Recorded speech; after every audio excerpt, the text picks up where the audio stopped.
We did it! We're back. But Stuart, are we in the same galaxy? No, we're in a YouTube channel far, far away. And apparently a long time ago. So this is a very long live transmission though. This is really, we're pushing the limits of the YouTube algorithm to send us data. So are we up to date with how many shows and movies are out then if from a long time ago? Or are we only reviewing things that are up to date with the present timeline of where we are?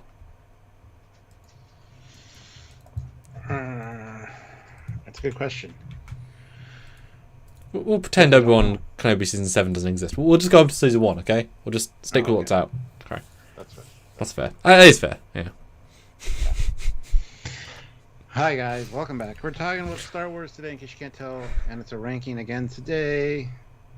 We're ranking all the live-action Star Wars movies, limited series, made-for-TV movies, anything live-action Star Wars. We're looking at it today. If there were actors acting on sets, all green or blue. Yep. Here we go. For better and worse. Yes. And we'll start showing right away while people join the Star Wars. I want to know what people think on this. I'm interested. Go for it. I'm too. And guys, you can let us know what you think about this by super chatting in. They do count towards edging things into different category or different tier if you guys so desire. So yeah, consider helping us out in that regard. It helps with the channel and it gets your voice heard and you get to be a part of the ranking system. So welcome back, everybody. Hit that like button if you haven't already. We have 9 likes and 11 people here, so I know we can get a few more likes. But hit that like button. We really appreciate that. Also, be sure to make sure you subscribe to the channel and click the notification bell icon to all so you don't miss any content that we do here. We love doing this kind of stuff for you guys, and we want to hear from you. So, chime in when you come in and join in. Just saying. Super chats, likes, they all help out, as does sharing the content. Also, you can join the channel. There's a join button down there. Join our Trekyards fleet. And have your name in lights, as it were, at the end of each video. So look at the options for that, or if you want to head on over to Patreon/Trekyards, you can do that as well. There are the same ranks, tiers, privileges, all that over there also. So definitely check that out and do what you got to do. There are also links down below to the Teespring, TeePublic, and the awayteamgear.com site where you guys can get some cool Trekyards merch also. So check those out if you haven't already, and look at some of the cool Trekyards merch that we have available for you guys.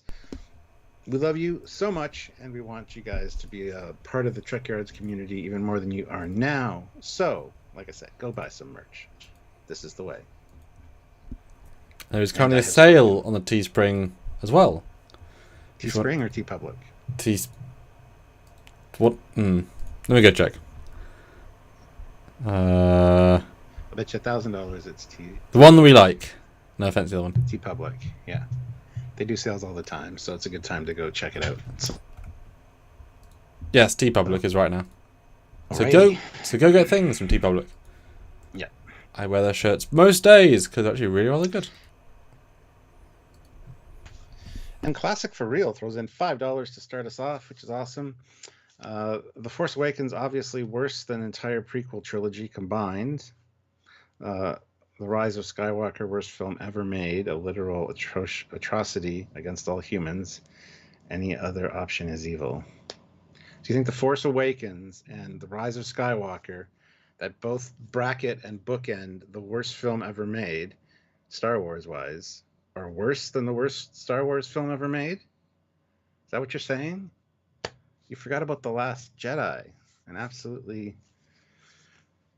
The funny thing is, I just went back. Last month, I watched all of the Star Wars movies. I watched one a night. Oh, wow. For this, or just for the funs? No, just for the fun. Damn. And then we decided to do this, and I'm like, damn, I'm ready. Good. So, yeah, I mean... Wow.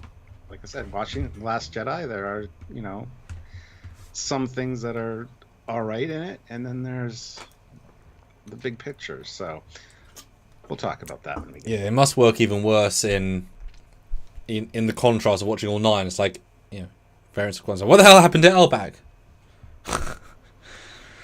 But I did a poll as well, Stuart. You did? Yes. I'd like to know what people think. Whoever loses that one, thousands of dollars bet super chat to the winner. All right. Overall, do you prefer the prequels, episodes 1 to 3, George Lucas, or the sequels, episodes 7 and 9? No plan. No plan, man. A summary, I think. I think that's a summary. Well, if he had all three, would have a plan. Mystery Box. Well, I think J.J. Abrams did the best of those films. It's Ryan Johnson, though. What? Because he had got two of them. It's crazy. So, Stuart, this is going to be potentially tricky. I do acknowledge this in the sense of there's a lot to look at. Do you want to just label, let everyone know what we're looking at directly so people know exactly? You want me to list them all? Mm-hmm. No surprises here. All right. Star Wars, The Empire Strikes Back, Return of the Jedi, The Phantom Menace, Attack of the Clones, Revenge of the Sith, The Force Awakens, Last Jedi, The Rise of Skywalker. We've got Caravan of Courage, an Ewok story. We got Battle for Endor, the sequel. We got Star Wars Holiday Special, because 'tis the season. We got Solo, a Star Wars film. Rogue One, Mandalorian Season 1, Mandalorian Season 2, Mandalorian Season 3, all very unique and worth their own categories. Ahsoka, Obi-Wan Kenobi, and Andor is the last one, which is both and or. It's both and as well as or. And it's a fun graphic that they look quite cool together. You put them all together in a box of fun, all different things. So we got a lot to talk about and a lot to. I tried to show it and I ruined the bar. Oh well. Yeah, he just ruined everything because trying to be clever and show off the graphic. Just didn't. This is what he does. Wow. Okay. So this will be a fun discussion. Hopefully, you guys will chime in. So how would you, before we get into the deep, the crevices of this universe, how would you summarize the overall quality of the franchise overall? Because in the olden days, when we started, there were only the 6 movies. Since we started, and then with the TV shows, the other movies. I mean, that's all since we were doing Trekyards. How do you summarize it now? I'd say it's still on a very good footing as far as I'm concerned. There's a few outliers, but honestly, I think Disney's done a fairly good job with a lot of it, especially when Dave Filoni's involved. So, yeah, I still think they didn't ruin my childhood. Let's put it that way. I hate that argument. You ruined your child. They ruined your childhood, did they? Well, they didn't erase. Well, they did kind of erase. Well, George Lucas did kind of erase the original Star Wars from existence, but they're still there for you to watch. And now there's Project 4K, which 4K 77, which is the film you guys like without any additions, and upscaled to 4K. And they've done all 3 of the original trilogy. No, not upscaled. It's the original 4K master. Not upscaled. Actual 4K. Because everyone can upscale, but actual 4K. Sorry. I'd like to clarify that. Yeah. No one cares. Well, it's 4K. And it's funny because it's actually a great fan-done project. And 4K is very recent because they sort of finished it, the 1080p based on Blu-rays and other sources. Then suddenly a 4K 35mm came out. I was like, wow, shit, could do it all again. Yeah. But that's okay because the 4K installs is very good for the first 3. And Classic for Real throws in $5. Discovery Season 3 and Picard Seasons 1 and 2 worse than all other Trek combined, forever and ever, even animated. Really? Very short Treks? Anyway, about as bad as the sequel trilogy. Sorry, I missed the Star Trek lives. Oh, wow. Also, he said, did you go back and rewatch them at least? Because they were quite fun discussions. Yeah. Also, he said Discovery Season 3. I'm sure he meant Season 1, because Season 3 is the only really good season. Yeah. The only actually good one. Right, so, where do we begin? Do we actually begin at the beginning? Or do we kind of just pick stuff? I don't know, Stuart. What do you feel like for this? It's a broad spectrum here. I feel like... Or just go straight in chronological. think doing chronological. Okay. Which bumps something right up after the first one. Yep. So that's fine. Cool. So just like TOS, first we have the Star Wars. The Star Wars is... The first of the Star Warses. First of the Star Wars is... Yes. Oh, I just want to clarify that that's not there. That's supposed to be like there because we're talking about it right now. Indeed. The Star right. Warses. Your thoughts, Stuart, on the Star Warses? Well, it's a groundbreaking film for multiple reasons, and the institution that is ILM came around as a result of it. So I think this was everybody tried to copy this after the fact, and this was a new form of B-movie sci-fi, which didn't become B-movie at all, but based on ancient mythology and other sources, it was very well done and very cleverly executed, in my opinion. And Alec Guinness didn't like it, but Well, he didn't understand it. whatever. Oh, yeah, it's kind of, he's old school, so. But I really appreciate that this is so loved, and it's in like the top 100 movies of all time and all this stuff. It definitely deserves that place, I think. And I don't even mind the special editions. There's a few things I don't like about them, obviously, but there are a few things I do like. So, but now there's many to choose from. Because I just watched a video where there's every Blu-ray release, every DVD release, there's something changed, something added. Even if it's just like the sky above C-3PO when he's in the desert, stupid stuff that was just altered. Let's change the blue tint. It's like, okay, George, let's change the blue tint. It's been 40 years, but let's change the blue tint. Yes, boss. Yeah. So, what are your thoughts on this one? I mean, it's conceptually the best of the three original Star Wars, because it's the most standalone, obviously, so it feels complete by the end. There's a strong roundedness to it which you don't get in any other film, which is kind of cathartic its own way. It's kind of very pure in its, it's simpler, but it does everything it's trying to do very, very well. It's well paced, it's well executed, the CG is good. And there's not really any dragging points of it. Well, there was no CG in it, though. There's loads of CG in it, yes. Loads of digital compositing using special effects. Digital compositing isn't CG, though. Well, it's computer. It is, but it's not a generated image. It's combining different elements. Well, you are generating the mask. It's still not CG. Well, no, there's visual effects. Effects is what you meant to say, yeah. Well, no, because there are still... It's not CG. Yeah, if the mask wasn't created, it'd be... Anyway. Now, obviously, there are certain things in it that don't fly when you do the rest of the franchise, because, of course, it wasn't a franchise. Kissing Luke, the not knowing Anakin, etc. There's things, right? But those things are minor. The set design's excellent, even though a lot of it is just, pulling pieces from garage sales and guns from, let's grab this gun that was used in World War II, add some stuff to sci-fi gun. But somehow all the parts add up to a shockingly consistent whole, which it didn't have any right to be, but as we know, it was sort of fixed in editing, and it was shot on big sets, and there's a really vibe here that films didn't really have. Then obviously the effects were exceptional, and then when they rescan in 4K, I mean the detail on Falcon, I mean these miniature shots are still wonderful, just cleaned up. There really isn't anything like that looks like trash. And they obviously blew people away at the time. And this is the only film sort of the era that grabbed people in the way that you would see in something 10, 15, 20 times potentially. You just kept going to really experience it. This is not a thing that necessarily happened ever again. Just kept seeing it. It's so different.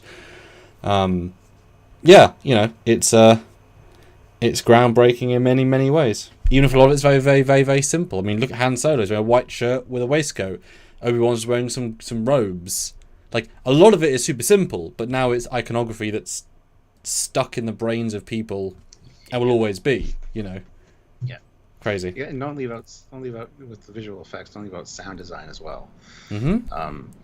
The sound design is incredible. Mm-hmm. So the generation of this universe, this galaxy far, far away, with these unique sound effects and these, R2D2 beeps and different languages, and it's actually fantastically done. So yeah, and there were some special effects added, some actual CG for the later versions. As you say, the Jabba's a little bit daft. Although it's cool to see the scene, a bit daft. But I don't mind the X-wing additions to kind of clean up the battle and give a bit more.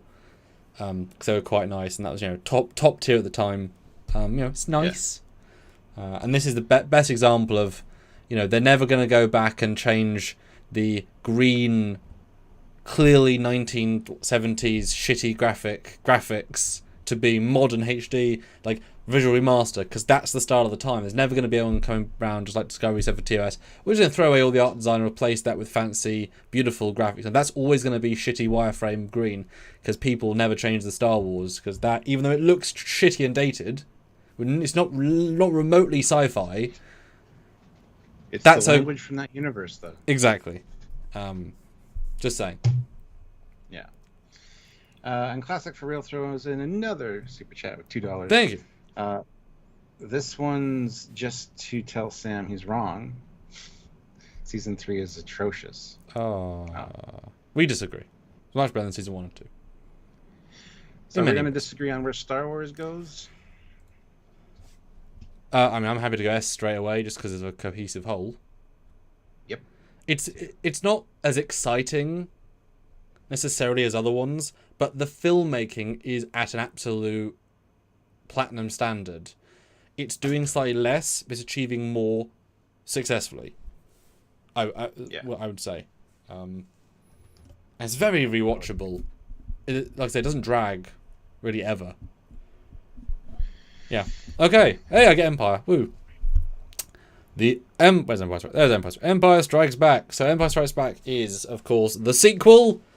He sort of bought the rights for his own franchise to be able to do it all himself. So he self-funded. He made it bigger. He expanded. His twist that was a lie in the script and then only 2 actors on set knew it, and then, changing cinema. The fact that shot there looks so good despite being miniatures and set pieces and stuff that's still very very creative stuff. To take your own thing and not do the same film again, and yet be so memorable. It's got, just like with the third film, it's got sequences that are just outstanding beyond belief. And for me, Empire does have scenes that are a bit too long, not as engaging as they could be. It's a much more uneven film, but the highs are higher, but the lows are lower. They're not necessarily lows, but I don't need to watch, personally, the Yoda getting onto Dagobah with the sausage scene that many times for I'm bored of it. It's not that good a scene, but then you got the fact that it's a great puppet use, great voice, great set dressing. It's so much good, but there's a good amount of in this versus the first one, which is very, very evenly good. And yeah, just the AT-ATs is iconic, even as silly as it is, of course, because you wouldn't drop them that far away, and you wouldn't go that slow, and you would have. If you start thinking about the sequence, it doesn't necessarily make sense. But it's goddamn well done for the time. My God. And to introduce, to invent the little ATSTs in the background, which are always there, just then be heroes in the third film. Be like, oh, they made it for the third film. No, they're there. Tiny maquettes moving. Yeah. I would say this rivals the first one as just genius storytelling again. It is different because it doesn't have that closed loop at the end of it. No. Which Star Wars did have, but he didn't know how Star Wars would do. He wasn't sure if he was going to get the opportunity to make another one, so he didn't really plan that necessarily. And even with that, in the way, it still is a beautiful continuation. It's one of those sequels that actually stands on par or maybe even elevated above the first film for a lot of people. And it's so dramatic. It's so, the introduction of new technology, like you said, the AT-ATs and things like that were fantastic as well. Like, definitely more leaps and bounds of just great storytelling and improvements. And the twist of Darth Vader, hey, that's pretty cool. But yeah, there are the issues with Luke kissing Leia. Well, they didn't know at the time though, so I mean, it's not really a problem, but it's kind of creepy. There are a few things like that, and I'm glad they cut out the things they did, like the Wampa scenes in the Rebel base. If they had left those in, those would have made the movie much worse, not only pacing wise, but just because they didn't look the best. So I'm glad those were decided to be removed and not included. So yeah, you skipped one, by the way. You were supposed to talk about the holiday special, because the holiday special came after Star Wars. No, I thought it was after Empire. I mean, I don't think about it very much, so it didn't even occur to me. Classic Real says Dagobah sausage scene. Yeah, he eats a hot dog. How you get so big eating food of this kind? Yeah, and he gives it to Yoda. It's a hot dog. It's a space hot dog in his lunchbox. Such a weird visual. Now, what do you think about my comment about it's more uneven than the first one? I disagree. I think it's disjointed, but that's just the form of storytelling that he chose, because they're not together the entire time. You don't cut away to something else. What? None of the time, really. Yeah. So it's a different form of storytelling. So I don't think I just feel it's might seem more disjointed, but I still think it's split the narrative, and as a result, it might not feel as cohesive as the first one, even though it absolutely totally is. But I mean, I disagree with you, but I see why you say it. But I mean, do you enjoy the Dagobah stuff as much as Hoth? Yeah, hell yeah, I love the Dagobah stuff. Yeah, I like the second half of it. The first half's okay. I mean, it's funny because when you know Yoda from everything else, he's a real prick in this film. I know he's old and shitty, but he's a real prick. Like, this is not how Yoda would react. But well, he's testing Luke. I know, but he's wasting so much time because he's literally dying. He knows he's dying. Like, teach the boy. Save the universe. He's being a real prick with him. Like, he could teach him faster. You know what I mean? There's more he could do quicker. In a very masterly way. Especially since Qui-Gon's talking to him the entire time. It's like, dude, be more upfront about things. Help him more, you know? Save the goddamn universe. That's the problem. If you know the entire canon, it's like, it's other little things you could look at it. It's like, Well, it was part of the test. It was part of testing Luke, and I have no problem with that at all. So it's the typical old samurai master who's pretends to be this crippled old man who like gets on the nerves of the young hero. Or Willy Wonka. How he deals with things. On a stick. Remember that scene? He falls over with a stick? No. Oh. The one thing that I don't like about the Dagobah scene is the coincidence of him landing exactly where he landed. Dagobah is a planet, and it's a lot of room for error as far as crash landing. It was a crash landing. It wasn't even a planned landing. Went into the swamp. He could have landed on the continent on the other side of the planet and never found Yoda. Well, like I said, I didn't think of that when I was younger, but now it's like, really, the coincidence of him finding him, unless the Force drew them together. Well, I'm sure Ghost Qui-Gon's just nudging him left. Maybe. Or his stick's going that way more. Although, this is one of those things where the amount of stuff they do practically, because of course, they had to. I've always remembered the Dagobah... Davis is here. Hey! Davis is here. Welcome. I've always remembered the sinking into the water, how, like, I'm thinking they're ruining their prop. Because it's not, they're not going to build a water-resistant prop to then keep... all these things are designed to be used and whatever happens, for the film. And I always loved how they did the sinking and then coming up. And it's all practical, all real, right? There's no there's no force perspective. It's a real full-size X-Wing. They're really just, grossing up and then he flies... Like, not flying it, but, like, that's really impressive for the time. Yeah. Yes. I know we skipped one chronologically. We'll get to that one next. Yes. Where do you want to put it, Stuart? I want to put it as S tier. Sure thing. A lot of people consider it better than Star Wars, or their favorite of the trilogy, even though it's like, for me, it's like Search for Spock. It's all part of the story, right? So, like I said, higher highs but lower lows for me. Exiles is a more fun, simple watch, but Empire's a more fun watch. Different kind of fun. It's like you could honestly watch the Phantom Menace and just be like, I'm looking forward to the lightsaber fights. Oh, and that could be an entire watch for you, right? Because they're so good. And I was like, this should be good because of that, but like you can enjoy them for that. Silly, I know. So, Stuart, you get the next one. Way. Yeah, you planned that. Wasn't intentional. Oh, yes, it was. 100% intentional. What's next, Stuart? Next up is the Star Wars Holiday Special. And in the day right after the movie came out, so they kind of scrambled to put this talent show, variety show together, which was a complete and awful disaster. As it's been famously quoted by George Lucas, if he had the time, he would go around and destroy every copy of it with a sledgehammer. He wasn't very involved with this one, though. No, almost nothing. Yeah, but they definitely wanted to ride on the coattails of the Star Wars movie and get something out for people to, more Star Wars content. I remember as a kid wanting more Star Wars content all the time. We didn't know what Boba Fett looked like. There was a comic that introduced him and showed him under the helmet. He had like purple skin and he was like a bit of an alien. And I was like, that's really cool. I still have that comic somewhere. But so yeah, people were craving for more Star Wars, and they did this, which is just awful. The only good thing that came out of this was the little animated clip with the introduction of Boba Fett, and even that, the animation was wonky. Han's face looked long like a horse, and it was just hideous. But anyway, that's the only thing that's on Disney Plus from this is the animated section. It's actually on Disney Plus, so it must be something that George Lucas at least considers worth it. So well, Disney, because he doesn't own Star Wars anymore. So I know, but they wouldn't put yes, they would. They don't like George. Yeah, but not his ideas. It's very sad.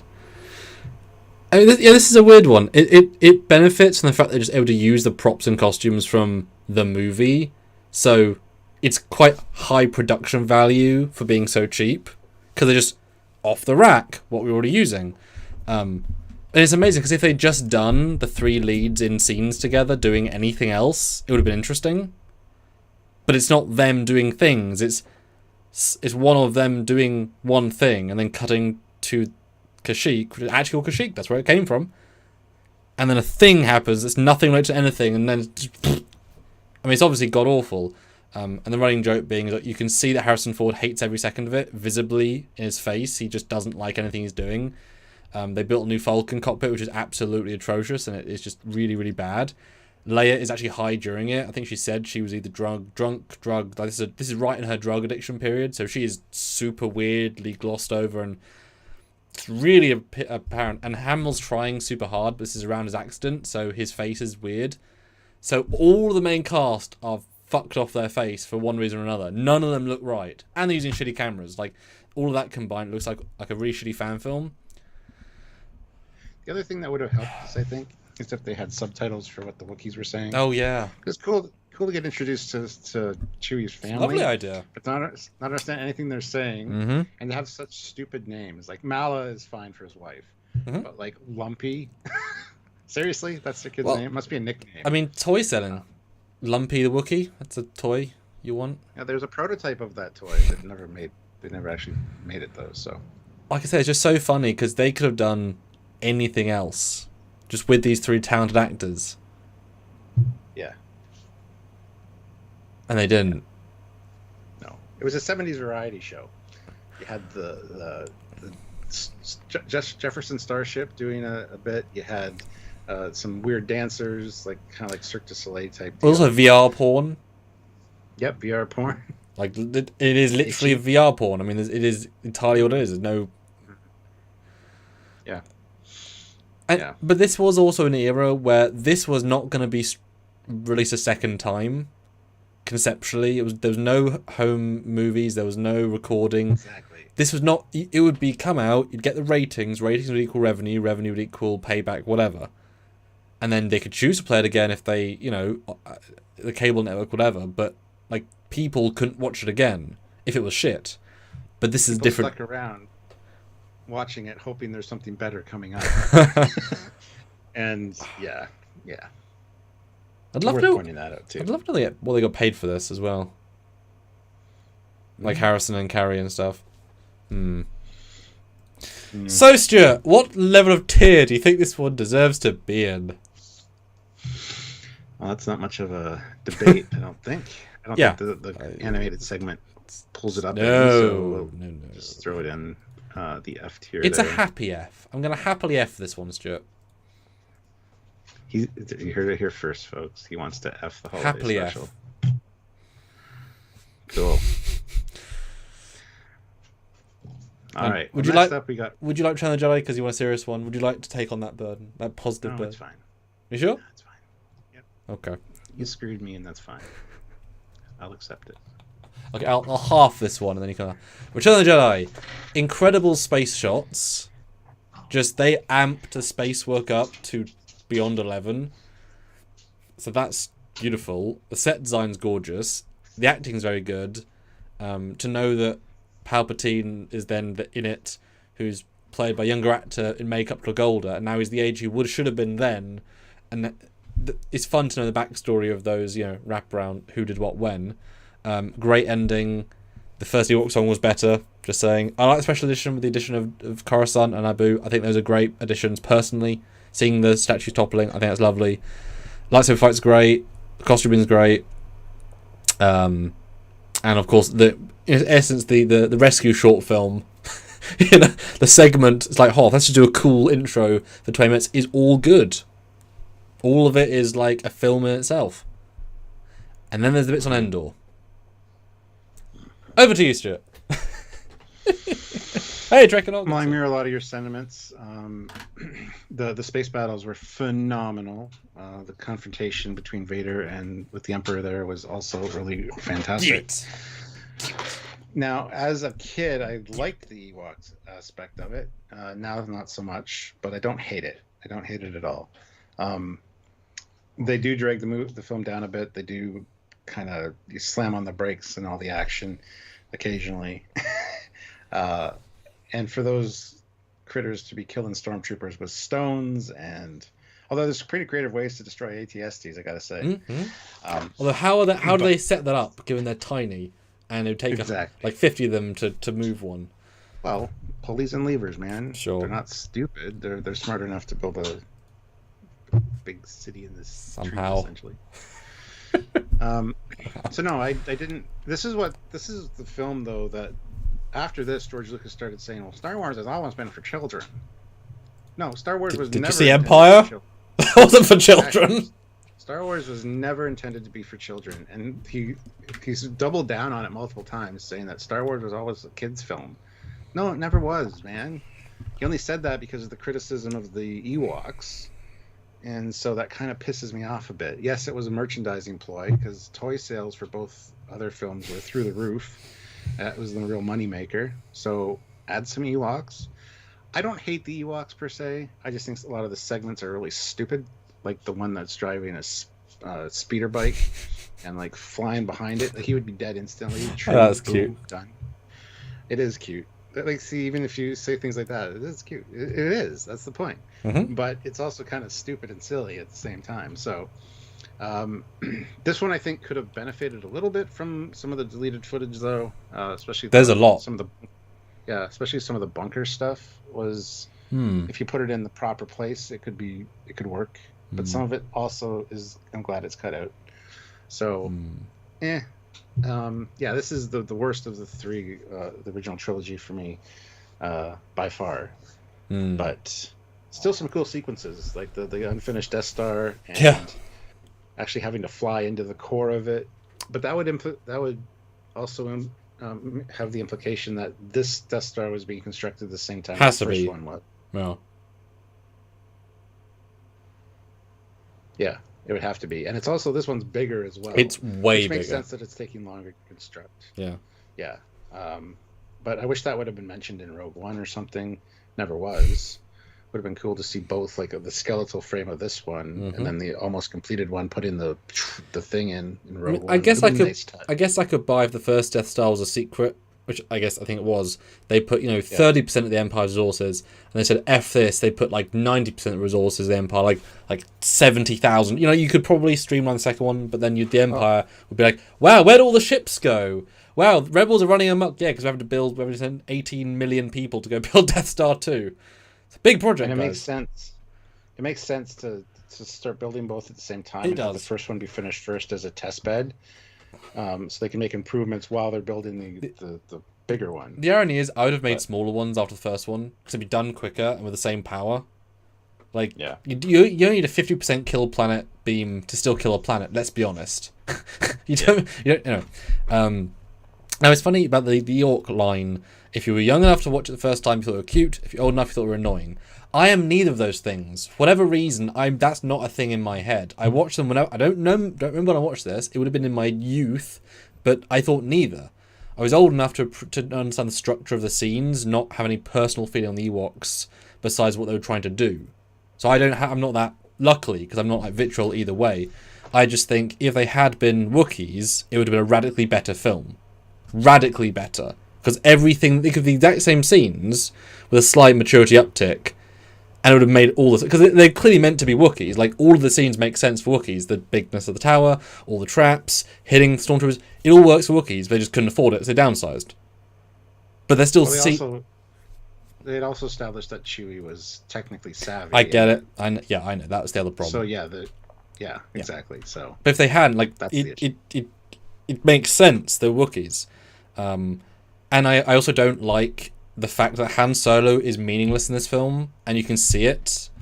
He does nothing. And especially the actor wanted to die and stay dead in the second one. To bring him back to then do nothing is really disappointing. Because you see why it's a kids' film. Everybody has to have a happy ending. Did you see Empire? That's fine to bring him back. It's a great setup. But it's like, the actor's not happy. He's a famous actor. He's liked by people. And you don't do anything with his story. You wonder why Harrison doesn't like Star Wars very much, because he's not given a good film to end. The middle is good, but there's things... it's just a weird choice. Leia's fine, nice in it. She has some good scenes. Luke is good. Them trying to retcon the last two films where everyone's funny. It's like, how do we make this make sense? But still, the compositing of his ghost still looks fun. It's a simple effect. It works really well. And yeah, it's just, like I say, it's a great start, a great end, but all the Ewok stuff is only okay. Just okay. The scale's awesome. The fact it's all practical, the fact they built all this stuff is great, but it's just not as good as the rest of the film by a substantial margin. It's not boring, but it's just not as good as the rest of the film by a lot. So I'm happy to give it an A because of the space effects, but like it's missing. Like I say, if it'd been Wookiees, it could have been the best of the three. It's just not as good a film. To me. Yeah. I agree. A is perfectly acceptable. Now we did actually skip over two more, which is... well, actually we didn't. No, we didn't, because they're next. Oh, okay. Yeah, we're moving into the next one. And who goes first for this one? Never seen it. I guess you do. Never seen it. Never available in the UK. All right. Never seen it. All right. So I remember watching this as a kid on TV. This is Caravan of Courage, an Ewok story. And I loved Wicket. I had a little teddy bear when I was a kid. It is Wicket, isn't it? And my mom crocheted. Was it Warwick Davis back as Wicket? Yes. Huh. My mom crocheted a little Wicket hood for it, so I had my teddy bear who was named Wowie, because when I was given it, I was a kid and all I could say was Wowie. That's awesome. So his name was Wowie, but he had a Wicket hood for a long time. I loved watching this one as a kid. I wanted more Star Wars in it though. You have the ship that crashes and the family, and they got like a laser gun and stuff. But this also has a lot of mystical stuff in it, because there's like a witch that takes the family captive, and the little girl and the boy, the son, have to work with the Ewoks to save the parents. And now, is this a kids show then? It is, yeah. They do save the kids, or the parents, I mean. And it's got a nice happy ending, but there's definitely some mythical, magical stuff, and it doesn't feel Star Wars at all. Just that it's happening in the Star Wars universe, and you recognize the Ewoks and some of the tech when the ship crashes, but you don't even get a good shot of the ship that the parents have. So, all in all, it was fun. This was definitely made for kids, and I remember enjoying it. But it's one of those things. It was on TV. We didn't tape it. It took me forever to see it again.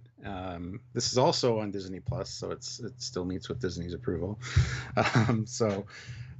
And I got the VHS of this years and years later, and we watched it, and I was like, oh, this is compositing, special effects are awful. There's a lot of stop motion and just really janky effects, but it's a made-for-TV budget. So, yeah. This one for me is going to have to be a D tier. All right. Yeah, and it showed. So again, just cashing in on the Star Wars name. Yeah, I think the first I heard of this was sort of 10, 12, 13 as an offhand, I think it was on the VHS of Return of the Jedi, also from Lucasfilm, Ewok. Yeah. It was the Droids Adventure and this, but this was like only a third of the clip. So I've seen a good chunk of the Robot Adventure one, but this was like, and the Ewok film, and that was it. So I've just seen like the literal one clip of this ever. It's never talked about. It's never spoken of. It's no idea. But again, reuse of props and costumes, I'm guessing. So therefore, yay. All right. Well, I guess I'll talk about the next one, since you probably haven't seen it either. Well, it sounds excellent. Battle of Endor. Yeah. The Battle of Endor. This takes place during Return of the Jedi, or? Nope. This is a couple years later. This is years after the Return of the Jedi. I think these are both prequels before Return of the Jedi. Same girl, looks like, from the first film, just older. Yep. And within the first 5 minutes, her parents and her brother get murdered. So she's the only survivor. So you love the first film, second film, we're going to massacre everyone. Yeah. Remember those bones from Return of the Jedi? That's the family! Yeah, exactly. But they get murdered by some evil, again, a warlock type of guy. I don't remember the plot of this one as much, but Wilford Brimley's in this one. He is another human that's living on Endor, and he takes a little girl in, and he's got this little animal there in the middle, which is like, it runs really fast. It zips everywhere. I forget its name, but it's cute as hell. So again, 4 kids, and these 3, Wicket and the creature and the little girl, which her name's Sindel. They go on this adventure. Sindel Tawani. Yeah, I'm trying to remember the plot, what they do specifically, because like I said, everybody gets murdered in the first couple minutes. Lovely. I'm just trying to remember what the actual plot of the goddamn movie is. Wilford Brimley being in it was kind of cool. But yeah, this one I don't remember as much. Did it feel Star Wars? Well, he had some more modern kind of weaponry, but no, it didn't feel Star Wars either. This is just the cheapest possible thing they could do. The film in a forest, use the Ewok costumes, and again, it felt very kind of mythical and mystical. But I cannot. I think there's a ring that gives this evil warlock guy extreme power, and they got to destroy the ring. I don't know. It's one of those, So. Where do you want to place it, Stuart, with your wonderful memory? It's left an indelible mark on your soul, clearly. It's not as bad as the holiday special, but it's not as good as the first one. It's good enough that I think it still deserves a D-. Okay. So we'll throw it in the D slot. Okay. But again, made for TV budget, the effects were kind of Got to meet more of the Ewoks, which I think this came out after the Ewok cartoon. So I think you meet some of the Ewoks that are in the cartoon in this one. Cool. Like a live action version of the animated characters. So yeah. Exciting. That was so sincere. Oh my god. So we're going to cut many years later to Phantom Menace, yes? Sure. Phantom Menace. George is back. There's a great clip of him in one behind the scenes. I love the original prequel behind the scenes, where he's like, right, I'm finally going to start writing the prequels, and here's my pen and paper, and here's my office, and it's nice and tidy, and we're going to sit down here and write the prequels, and today I'm going to start writing. Today. He's like, you can tell he's like really forcing himself to do it. It's like, oh, poor man. Yeah. You have to write a multi-billion franchise with unlimited money, unlimited talent, unlimited budget, unlimited, you know. Oh, what a crazy ride, eh? The culmination of his entire legacy, of special effect development, of miniature development, of camera development, of actor development, of being, you know, new talent. And you know, a film that was going to make all of the money at the box office because people were going to see it first night. And then it aged, and people thought about it, and it went down and down and down in people's estimations. And then, luckily, the sequels came out, and everyone liked this film again in comparison, because even if it has a lot of problems, it feels like Star Wars, it sounds like Star Wars, has a vibe of Star Wars. It's got George Lucas's stank all over it. Yes, and it's much more sincere than the sequels. The world building is very good. The designs are very interesting across the board. Naboo's all interesting. The Coruscant trade fight, all the designs are memorable. It's amazing how well they designed the first thing. The lightsaber battles are excellent. I mean, obviously, Duel of Fates, music, art design, actors, CG, all top grade. I know lots of people argue that the sequels do better lightsaber fights because they're less acrobatic-y, more gritty swording.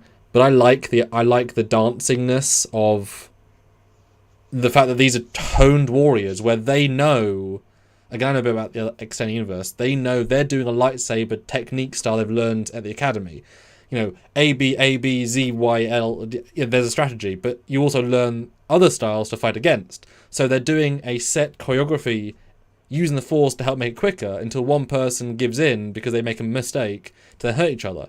It's a dance, trying just to get that moment. Versus the new films, they're just going, a tree, blah, blah. It's like, you're just swinging a sword, aren't you? There's nothing there beyond. It's emotionful, but this is a dance, right? And the choreography was excellent. The script's not great. The pacing's not great. Yeah. Can you up your volume just a tad? Chris Colum says you. Sure. No, increase my volume. Sorry, mine. Oh. Decrease yours, one or the other. Boop, boop. Okay. And Classic for Real throws in $2. F it for $2.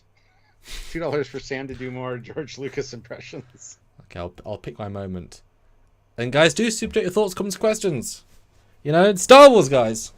Put your thoughts in. Yeah. And 39 of you watching, awesome. Hit that like button. We have 20 likes. We can do a lot better than that. We just have 40 people now. So there you go. 40 people. We should have 40 likes. Hit that like button, please.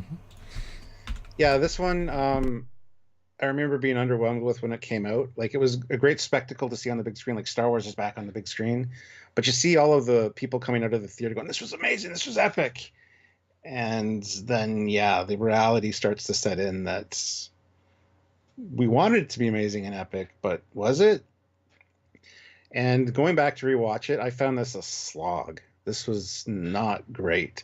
Some good visuals, some fantastic lightsaber fights, but anything with Little Orphan Annie in it annoyed the shit out of me, especially when he gets in the Naboo Starfighter. And now this is pod racing. It's not, though. It's literally not, you idiot. Click off of that so it doesn't have a box around it. Yes. It's a stupid line. Yeah. Yeah. I mean, the pod racing itself was kind of cool, but I liked Watto. I don't have a big hate on for Jar Jar Binks. I get what they were trying to do with him, but yeah, he does get annoying.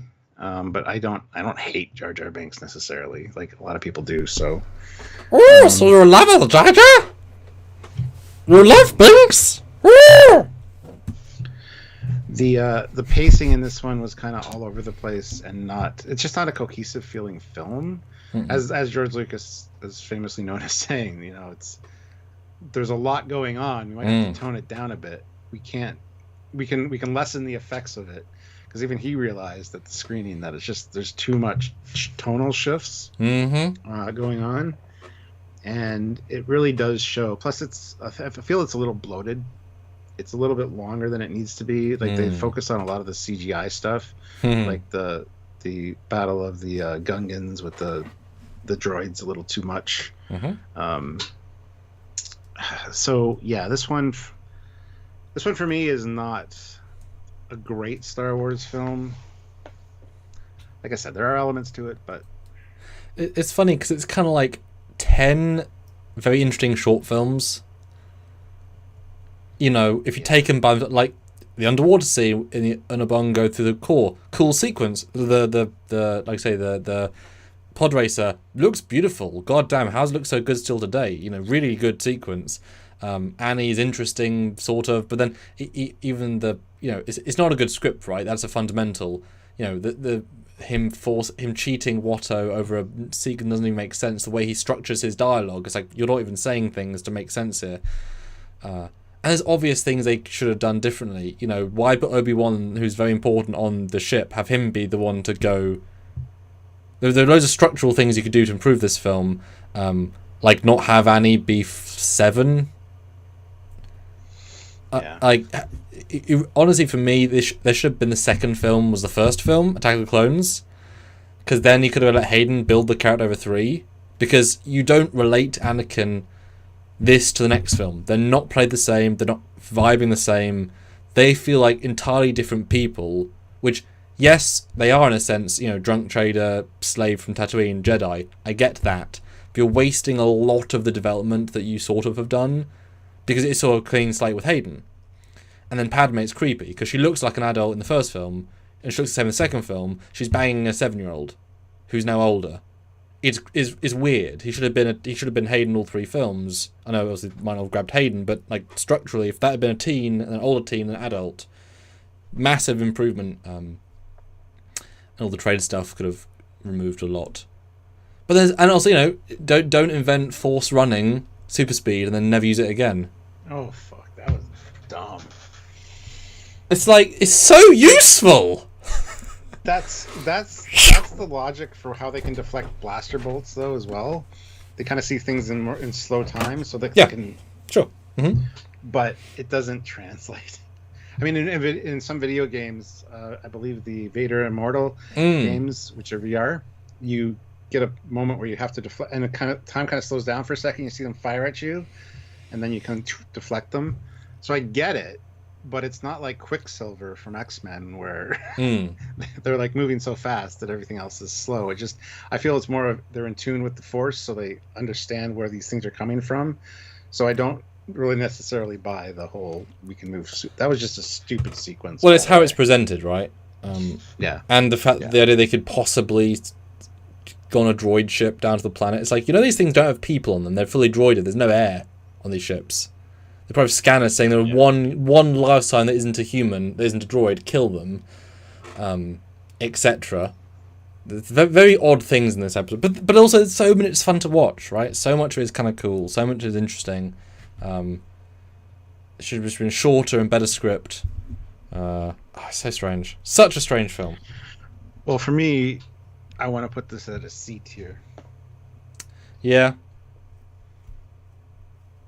Like, there are elements that are B, the elements that are D. But as a whole piece... Mm-hmm. I feel like it's a C. Now, that might change when putting the sequels in. Let's be honest. Because we're just going... This is how we're vibing as this is. This might change. Okay. Yeah. So, next up, we've got... Send in the clones. Attack of the Clones. All right. Put that there for now, I guess. Now this one is much better. The introduction of Hayden Christensen, the battle on Geonosis. You get to see Jedi starfighters. You get the young Boba. You get and the the sonic torpedo mines, whatever they are. There's a lot here. It's very action packed. I think the pacing's way better in this one. There are moments that slow it down. Again, going to the clone facility is interesting, but I remember the first time watching that being so goddamn confused as to what the hell was happening. On subsequent viewings, it does make a lot more sense, and you kind of get a feel for what's going on, but it's not really explained well enough for me for a first time. But it's a lot of really heavy dialogue as well. It's kind of hard to follow at times what the hell is going on. But overall, a superior movie to the first one. And having Hayden Christensen as Anakin, sure, his acting's a little wooden, but that's just his direction. That's what he was given. Those are the lines of dialogue he was given by George, and that's the direction he was given. So he can do much and has done much better. So, and there's a stupid sequence too in the Foundry where, you know, C-3PO loses his head and you see R2 fly for the first time, and it's like a kids' film, Stuart. Feature for an astromech, exactly, for an astromech droid. But that would have come in handy so many times in Star Wars and other movies. I guess this is a younger R2, so he doesn't have that ability anymore. Yeah. Those are broken on him. Yeah. But no, and I mean, Count Dooku, you get to see Yoda, you know, whip around a lightsaber for the first time. Like, I always wondered how Yoda would use a lightsaber. Now we know. So there's a lot of really good stuff here, and it's much better than the first one, but I don't think it's on par with some of the other ones on this list. I mean, for as far as the prequels go, this is probably I don't want to say the best of the three. Well, actually, I think this one and the next one are kind of equal in my opinion, but they're very different. How about you? Yeah. How about you? What do you think about this one? I think this one is stupider, but much funner. Does that make sense? Yep, absolutely. Hayden, I think I see through what he's trying to do, and that's important. Because Jedi are meant to be kind of reserved. Like, there's a logic behind the way he's being asked to do it. It's just the dialogue is cringy. If his dialogue was better, he would do better. It's not a long list of reasons why he's doing what he's doing. I like Padme in it. I like the Jedi in it. The battle at the end is great, although the fact they get massacred so easily is sort of depressing, because of course, like you say, they can. It's like the fact they still use a lot of miniature work. So the special effects hold up super well, shockingly well considering. First use of digi doubles, which allow for some really fun shots as well. Really, really incredibly interesting VFX breakdown documentary about this on the Blu-rays. They're really pushing tech, CG tech in this. It's really, really interesting. Yoda's fun, silly fun. Dooku's a great acting choice, and the fact that he is also entirely honest in that scene is kind of fun. If you watch, the more you know about the universe, it's like he's actually in that scene with everyone saying, "You could actually work with me and kill the Master who's destroying the Jedi and causing corruption." Like, he actually means that. This is like, "You're quite powerful, Obi. We could do it together. Like, I trained you and Obi." You know, it's a weird scene if you just listen to him, because he's not doing it in a Sithy way. It's a very interesting character to Count Dooku if you know the larger lore. He's actually kind of a good guy, but not doing good things. He means well in many ways, but then a lot of the still political stuff, which is a bit daft.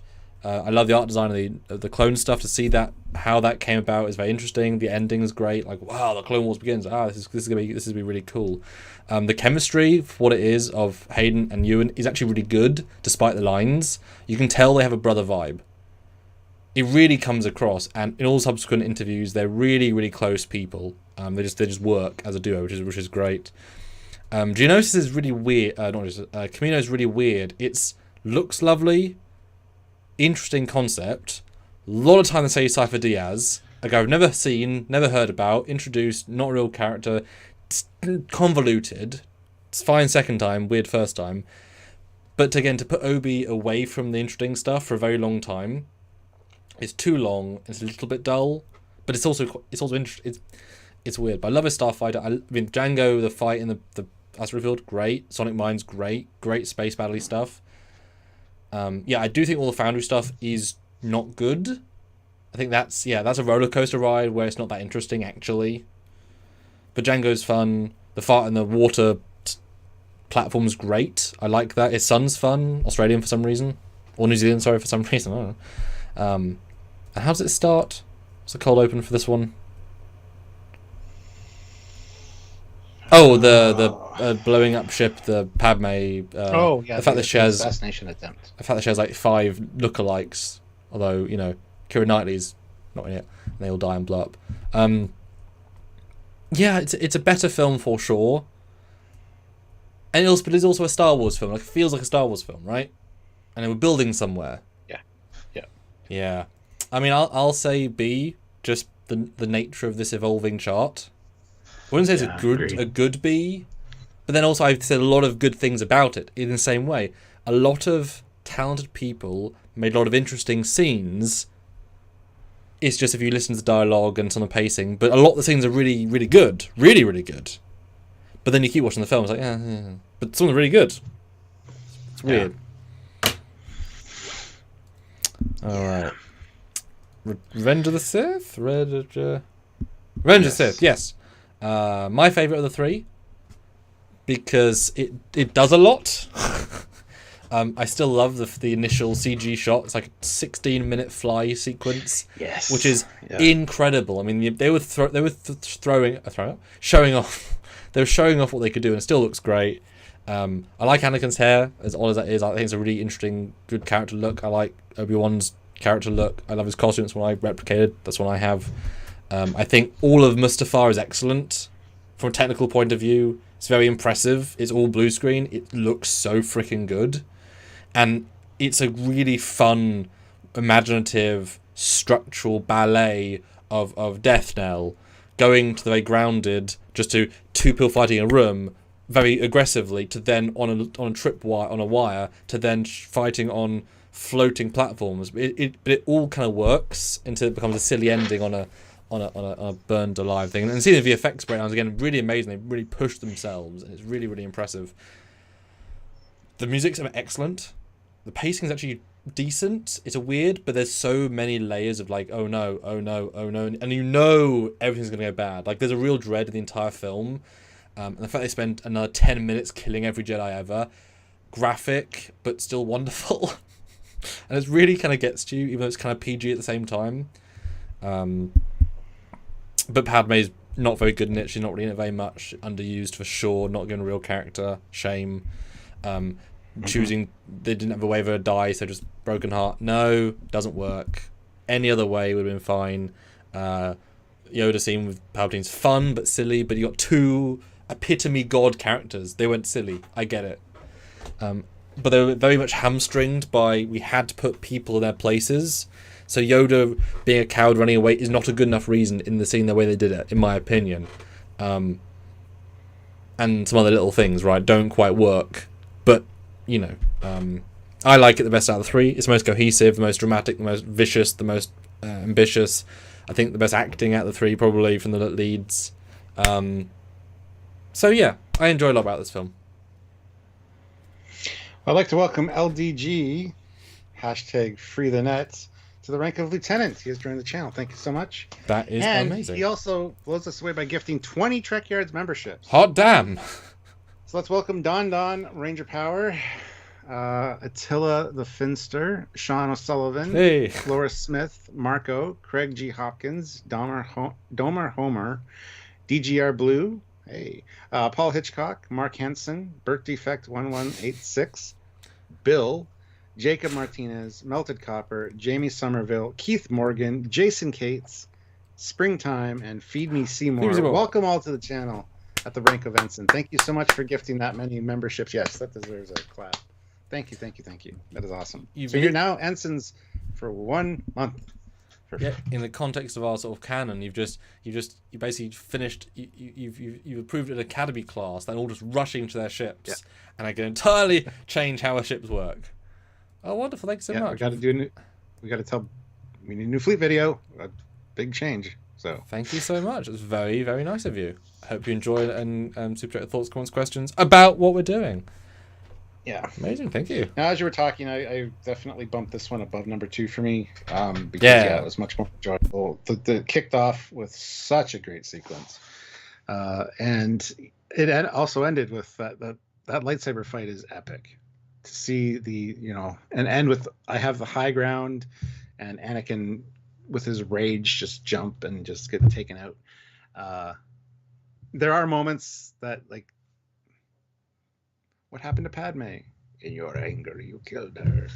No! There are a few silly moments, but seeing the mask come on Vader, and then that fog, and the first, and you see the like mist move, fantastic. Another stupid thing is she lost the will to live. Lasted long enough to name them both, though. So, but Stuart, Padme knew her. Leia knew her mother. She says it. Oh God, I know. She says it. How do you know her? You died after leaving her womb. She died just a second, you know. Oi. Yes. Yeah. So lots to love about this one, but there are slow spots for sure. I don't really like the stuff on Kashyyyk. I don't really know what the hell's happening on Kashyyyk. There's not a lot on it, though, in fairness. It's pretty short. But somebody's attacking Kashyyyk. It's like, oh, okay. Well, what? And Yoda had to go, and then he leaves in his little spaceship. Well, it's just separatists attacking everybody. It's just they're just invading planets. It's just a general war, isn't it? It's just yeah. It is. They're very spread out. That's why everybody's everywhere doing everything, because they're so spread. Although I've always been pissed. They were just like, this is the last movie, and we haven't shown Kashyyyk yet. Let's show Kashyyyk. Mm-hmm. It feels shoehorned in. Well, yeah, it's trying for Chewie to have known Yoda was just like, really. Did you need to do that? It was kind of neat. But it does make you feel the war vibe, though, and it does make you appreciate how spread out these original just people that meditated in a temple and came out occasionally to. We're all now generals at the front line, where there's one of us on a planet, and yes, 500 clones can kill us. There is now that level of like, there's a lot of making sense there. Although I do, and I only learned this recently. I liked the idea of Windu getting his best and brightest that he had to go kill Palpatine. Well, bring him in. But to have Kit Fisto be killed by going, oh, he's dead. Yeah. Legendary Jedi Master died of the backhanded, like nothing. Like those, they do die like the biggest bitches ever. And it's shocking because these are the top Jedi Master people. I guess you could argue he's a thinker, not a fighter, but you don't get that high without being a fighter as well. That's kind of a prerequisite. And that fight's not great, but I only learned, like I say, recently that they originally had full stunt doubles, fully prepared on the day, and George says, I really want to see their faces in this film. And so suddenly Samuel L. Jackson and Ian McDermott are told to now learn the fight, and they're like, we can't learn this fight. Why not? We're not stunt doubles, you're saying film it today. Oh, do your best. So to reorganise the fight that day, to shoot that day, with non-stunt people. That's why it's not a very good fight, because that's all they can do, right? And they actually hurt themselves a little bit, because they don't know what they're doing. So it was a better fight originally. There's a deleted scene concept reel that the stunt guy released, where like everyone's actually doing the fight properly. It's great, because of course it is. Just saying, there's some weird choices. Yeah, Padme being sidelined was a bit of a bitch for me, because you're so good in the previous film. Like, that's her film for sure. This one, not so much. She's just pregnant and sad the whole time, and then dies. Now, one argument can be made that because Luke was born first, and as Leia was being born, Padme was giving up and dying, so there was this weird mental force link. That's how she knew her mom. She had insights and visions. Sure. They kind of show that a little bit, like her screaming and stuff, and kind of the way they film it kind of indicates that, but it's still kind of stupid. Oh, there you go. Yeah. So, sure, that's what I just said. Yeah. But I still enjoy it a lot more. And I see the huge technical ambition, because it's so much blue screen, and yet it looks so good. And let's not forget that this Star Wars has always been for kids' films, so let's murder all the children. Yep. Very important scene. Yeah. Murdering the kids, really important to show. So anyway, it was to show his turn to the dark side. Like literally, like no one could believe he did that. Why didn't Obi-Wan just break all their necks? Way less painless. Oh, that would have been great. That'd have been a great scene too. See his hand come out, all the kids standing there, and they all do the same at the same time. Yeah. Especially the lightsabers up, they all just fall down dead like a wave of death. Yeah. Hoi. And I do think this film is made slightly better by the later things showing the flashbacks now. Yeah. With Hayden and Ewan. Absolutely. Yeah. This is the best of the three for me. So. Go ahead, Turnju. I'm happy to put it to an A though. See, yeah, because Return of the Jedi has a lot of medium and some amazing. This film has a lot of medium and some good, but I think it's on a similar par with Jedi, just in different ways, obviously. Yeah, because they're different things, doing different things. But I think I enjoy Revenge of the Sith more because I think, for the most part, Anakin and Obi-Wan are more interesting to watch throughout the film, and the ensemble characters on top of that, than in Return of the Jedi. You're not watching Han doing anything. You're not watching Leia do anything for a lot of it. They're just sort of there. But even Yoda just being there in Revenge of the Sith, it feels motivated more, because everyone has a purpose. Everyone has a thing they're doing. Sorry, small thing. Yeah. And the Junk Man is here. Good to see you, sir. Hey! And he says, Leia doesn't say she remembers her mom. She says just images, really, feelings, which could be that. I think that was portrayed in this. At least they tried to, with the shots of Padme screaming and stuff as she was being born. There might be some kind of link there. So I'll buy it. I'll buy it for $1. Okay. So what do you guys think so far? How you want to bump anything on the list? Super chat in. Give us your arguments, your thoughts. A lot of people are kind of upset with our prequel rankings because if you grew up with these are your Star Wars films. You see that divide a lot. Kids that watched these when they were kids, they're huge supporters of them now. Whereas people like me still prefer the original trilogy. So I'd be interested to hear your thoughts on it, guys. So let us know. It's funny though, because yes, and certainly the newer films are more visually whoa than the old films. Fine. But when you get older, it's really, really difficult to watch Star Wars 1 and Phantom back to back and be like, wow, the script is much, much, much, much, much worse in 1. Like, once you grow into knowing the level of filmmaking and such, like, there's a real understandable difference between the two in terms of script, pacing and such, etc. And most Star Wars films don't particularly have a I'm locked in by personal experience sort of vibe, which I'm kind of pleased about. Yeah. All right, what's next chronological? I don't know. You tell me. Yeah, it is Force Awakens. Yeah. Is it? That's before Solo. Yeah, it would be before Solo. It's the gap and then Bosch. Force Awakens. Oh no, I was last. So it's you. Force Awakens. I rather enjoyed The Force Awakens quite a bit. I remember walking out of the theater going, that was really good. It has a lot of the same beats as Star Wars, but that's what J.J. Abrams was trying to do, I think, to rekindle that Star Wars vibe by basically copy and pasting because, hey, it's J.J. Abrams. That's what he does. So I thought it was a fine film. I enjoy it. Even on rewatch, there's a lot of funny elements to it and moments. I love all the Han and Chewie stuff when they first pick up the Falcon and they have those beasts that they're transporting that get loose, and they have the gang after them and stuff. Like, there's some really good moments in this film. I really like this film. I enjoy it, and I'll watch it any chance I get because I like Poe Dameron. I like Finn. That sequence where they steal the TIE fighters, really cool.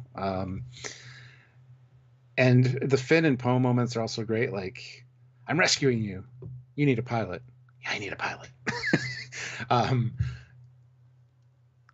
don't know. This is just a fun film. It's basically a new version of Star Wars, which is fine. I hate that they upscaled Star Killer Base to be a planet, though. apparently it's the planet where the kyber crystals come from. So they like destroy the kyber crystal planet, I guess.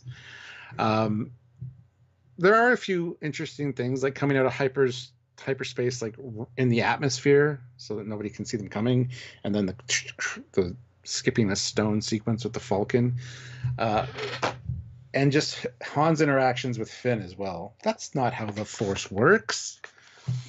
Although the scenes in the base feel very underwhelming to me. The base doesn't have the impact that all the Imperial sets in the original trilogy had, in my opinion. Where she's like crawling up the thing, and she's making her escape, and then she runs into them, and I don't get a good vibe from that. And Captain Phasma is a totally wasted character. So much build up for this Captain Phasma character, a silver stormtrooper who's like the commander,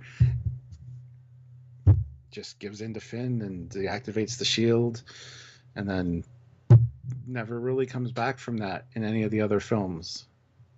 There's a little bit of a fight in the last one, but I think Rey's fine. I don't have as big a problem with Rey as everybody else does.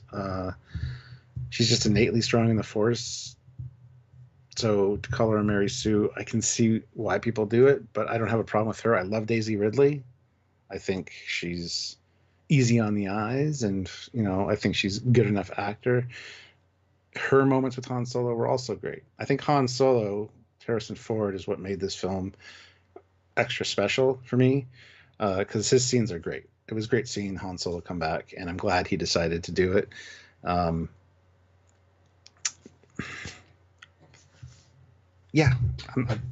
reserve my judgment for where I should rank it until I hear your thoughts on it, but go. Now, am I going to talk about this film as if I know the other two films happened, or as if I don't know the two films happened? How do you want me to review this film? Both. Do it when you first saw it, and then do it from the point of view now. Interesting. Okay.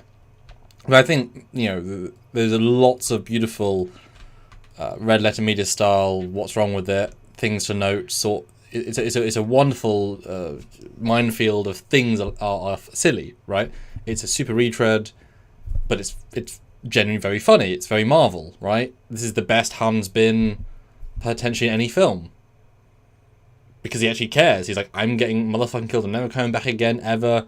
I'm doing it on my own terms. I'm actually going to take this giant paycheck that I'm going to giantly pay and check, and pay the check of the giant in my bank, and I'll do a good job. He does a great job. Wonderful. Leia is okay, but very rusty. She's not a good actress in this, and then she dies. But Luke is the most wasted opportunity ever, obviously. Chewie's great. It's annoying because I do think the three new leads, which of course is two new leads, and they retcon in Poe because he was meant to die in the sand, and they said, people like him, let's bring him back, because that's why he just appears. There's no rationality. Just, we like him, let's rehire him again. Yeah. Which is but those three are all great actors. All three of them are really good if they're given good stuff. And I think having Daisy be the lead, I think she's really beautiful and really charming. I agree. Very likable. And I don't really care that she can do anything, because if she's meant to be this special force person, that's kind of what Force is. It's okay in this film, because you can tie it into her living in a harsh environment where you learn to fight by fighting to survive. It works in this film. It gets sillier the more you go, of course, as they push it further. But in this film, it's okay. Really, really interesting what Stormtroopers like with a human plot with Finn. Great idea. The bromance is clearly there with Finn, and that would be a fun gay pairing. Cool. It would work really well. Poe is just really he's a more zazzy Han Solo. He's less charismatic, more zazzy. He's more like your brother than your uncle. Han Solo is always older than the cast, right? So Poe's of a similar age. CG is beautiful. First Order are dumb. They're poorly thought out. The fact they ruined all of the post-original trilogy canon in the books, which was beautiful canon, they ruined all of it with especially as they literally changed the power of the First Order between films. This force is now this tiny force, so they built this thing to now control the galaxy the next day. it's broken beyond belief, and they're not a compelling force in any way. Yes, the Hitler metaphor is fine, but it's not engaging in the way they think it is, and it really, really isn't. Kylo Ren is dumb, obviously. Well performed, but very, very, very, very dumb. Yeah, the last third is not very good, really, with the base, as you say. None of it's particularly good. The death scene is dramatic, but once you see the 3 films, they would not have written it this way if they knew a character was going to die. Because you killed your first one the first film, the second guy the second film, oh no, the third actress died the third film. It's a sad mirroring of life, art, whatever. They wouldn't have done it this way, and so it kind of plays weird. It was a real missed opportunity to have all 3 of them on and meet up again for Luke, Han, and Leia. But R2-D2 gets totally sidelined in this one, which annoys the shit out of me, because I always thought R2 was kind of the linchpin of the Star Wars universe. It's almost like R2's story a little bit. He's just there at the critical moments and knows everything. Kylo Ren, not a huge fan. I think he's kind of stupid. And the fact that he's Han and Leia's son, like, the novels did the kids so much better, honestly. And there's also that lightsaber moment in Maz Kanata's cantina where she goes down to the basement, finds a lightsaber, hear all the voices. It's like, this is a real setup. This movie was a setup. And it was just totally not picked up or knocked down at all by anybody else. And Mark Hamill was right. The obvious thing, as he read it, was in the forest. Luke's saber flies and goes into Luke's hand. He sensed that they were in danger. He came out of hiding just on this planet. He got in somehow because he's Master Luke. He's there on the planet. He lightsaber fights Ben, and they all escape. That would have been that's a great opening to that character. Appears out of nowhere because he's the boss. Yep. And he just wins this fight with no effort because Kylo is this emotionful being and Luke is so zen with the Force. He's like, boop, boop, boop, boop. He's like Neo, right? You can weaken him as you go on, but that's the moment. Or you give it to Finn and make him a Jedi from part 1. Both those are better than what happened. You know, it's a very odd film because it's fun, but it's so stupid, and you know the creatives are a bit stupid making it. You know JJ's a bit stupid. You know Kurtzman and Goldsman are a bit stupid, right? They don't know how to make very good films from the ground level up. Visually great, but don't think about it. Mystery box, but don't think about it. I always structure anything I do with knowing where it could end. At least a very strong could. And this film really only works as a setup to what could be. Once you add in where it doesn't go, the film's much, much, much worse. Because of where we know it does and doesn't go. It's much worse because of that. Had so much potential, though, as the first of a trilogy. Yeah, it's a fun film. But it you know, does a lot of things silly. Yeah. Yeah. Yeah. Honestly, for me, I would probably rate this at an A.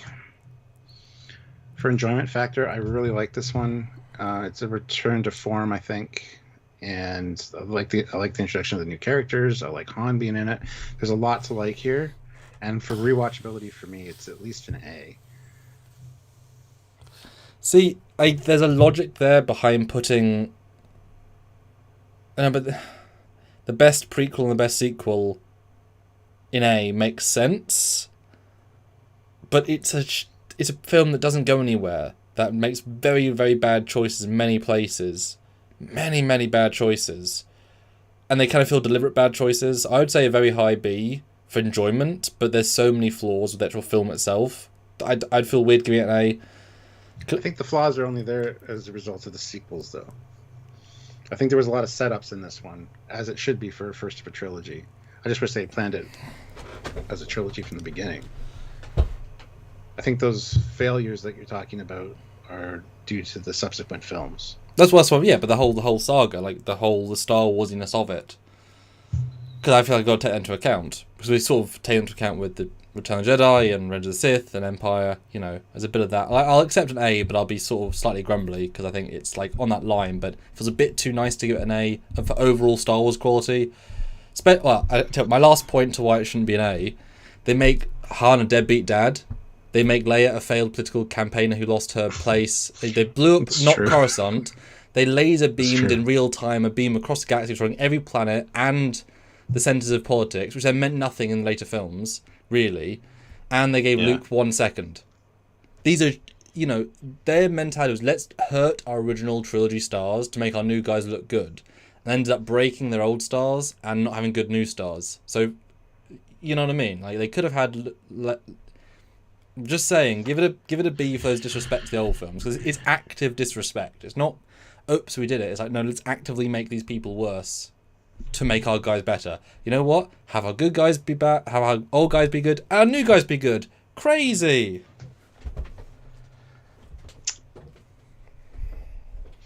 All right. I do agree with your logic. But very high B. Yeah, B plus. B plus. Sure.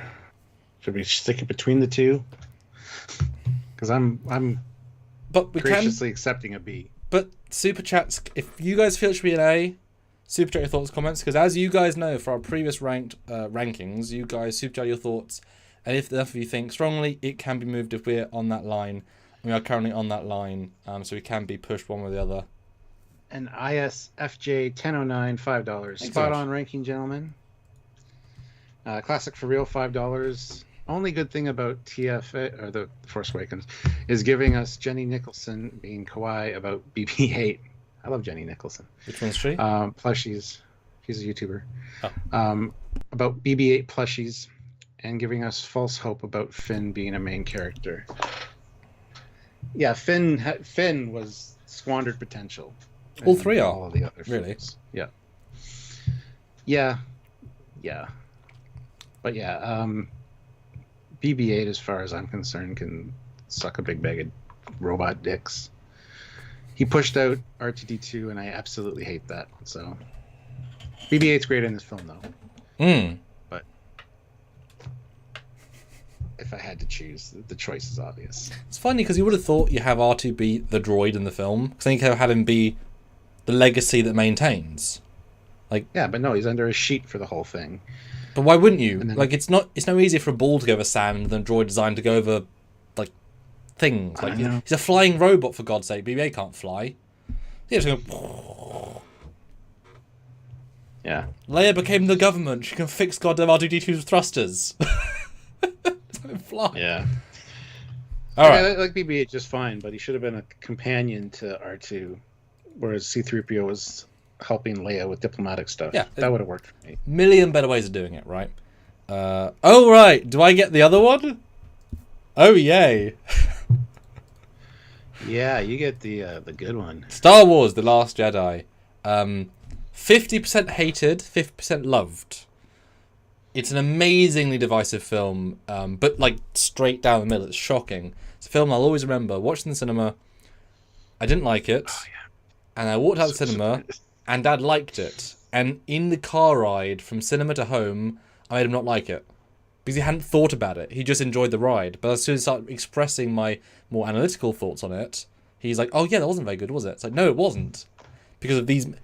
Because it is a kind of a fun film, but it's so broken in so many ways. And it literally is from an artist who has self-proclaimed, if only...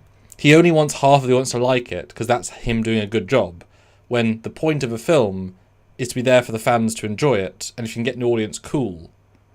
But to make Luke into this is horrendous. And obviously, the greatest test of it is Mark Hamill could not think of him as Luke Skywalker. He had to be Jake Skywalker in his head to even perform it, because he's not... I understand the logic of him being the hermit like Obi-Wan was. There is some logic there. But Luke is better than Obi-Wan. That's kind of the point of the films. He is the next gen. He learned the lessons. He's better. He's the one that will always hope. That's sort of the evolutionary standing. Yeah, it was a real stab in the dick to Luke, for sure. Yeah, and Mark is great in it, but he's given absolute shite to do. Like, shite stuff. I mean, Let Jedi Die. No, of course not. I mean, what short-sighted logic? I mean, do you know how they're always going to be Sith? You fought everything and everyone. Your family fought everyone and everything, including, killing all the Jedi, your dad, to be, and things like, you should have had Anakin in there somewhere. All these powerful visuals you could have had. Like, the first film was cool. Let's build upon it. Let's have Luke talk to Anakin as a Force ghost. Imagine those scenes of him saying, "Father, have I done a good job?" And there's Anakin in full robes talking to him. Like, I don't know why you do that, but it could have been really amazing, right? Rey's fine. I like her costume. The training's fun, fine, but it's a lot of time on the planet. The space chase is the most pathetic thing ever. There is not fuel in Star Wars. Momentum, you just hyperspace ahead of them, and none of that. It's just from a structural point of view, it is entirely broken. And the fact they're out of fuel, but they can still get from their spot to the casino planet and back. Yep. Well, then everyone get their shuttles and leave. You can get them to and back in 20, 30 minutes. And don't forget the Falcon, like dropping out of hyperspace and dropping the life pod with Rey in it, I think. And then warping out and like people coming and going, like you said. It's just take stupid. people. The tortoise snail chase is just incredibly stupid. Yeah, just, and you've also got, because in the first scene they say they're now in control of the galaxy. They weren't yesterday. And now, so obviously there's enough ships to dum, and like there's no reason that chase is going to happen. There's no logic behind it, even an iota of logic behind that chase. And obviously Holdo is dumb. She's a stupid plan. Even if Finn is being dumb, you just tell him the goddamn plan. Yeah. That's it. You don't waste 50 minutes of the film thinking there's a spicer plot when there isn't, and her being just a sanctimonious, terrible leader who gets so many people killed. It's insane. It's absolutely insane. And obviously Leia dying, not dying, the stupid moments, just killing Akbar for no reason. Just he's a terrible, terrible, terrible Star Wars director. And he had a trilogy that was cancelled. He's terrible. Yeah. He was terrible for this, and he had no creative oversight whatsoever. Horrible. I will say, like I said, I just watched all the Star Wars films. I enjoyed this one more this last time I watched it. There's a lot of elements to it that are good. As a whole piece and as a legacy story for Luke Skywalker, it's absolutely atrocious, though. I can't abide the way they treated Skywalker in it. So the Canto Bite is just totally pointless and stupid. Although I do like Gail, whatever the hell of his name is, the stuttering guy. Yeah. I like his character. I really like his character. But I hate the whole Canto Bite thing. The slow speed chase, incredibly stupid. I love the opening with the attacking the dreadnought and like Poe pulling all these maneuvers and like sliding the X-wing around, and that's great. The bombers in space, a lot of people complain, oh, there's no gravity in space, but those are on rails. I assume they're just projected downward, so I have no problem with that. But the bottom being open, sure, there might be a force field. It's just there's stupid elements about it, and the fact that he disobeys an order from Leia, and as a result, well, he was right the entire time. I know. The fight sequence in Snoke's chamber is incredibly lazy and stupid. Well, the first time you watch it's incredible, and then if you look at any actor who's not in the main spot, it's like, oh look, you're not. This is a choreographed fight. You're waiting for your chance. It's really bad. Killing Snoke for no reason, just because explanation. Just because you can. And of course, hyperspace ramming. You could have killed every Death Star in seconds. I'm sorry, any ship hyperspace ramming through any other ship kills it.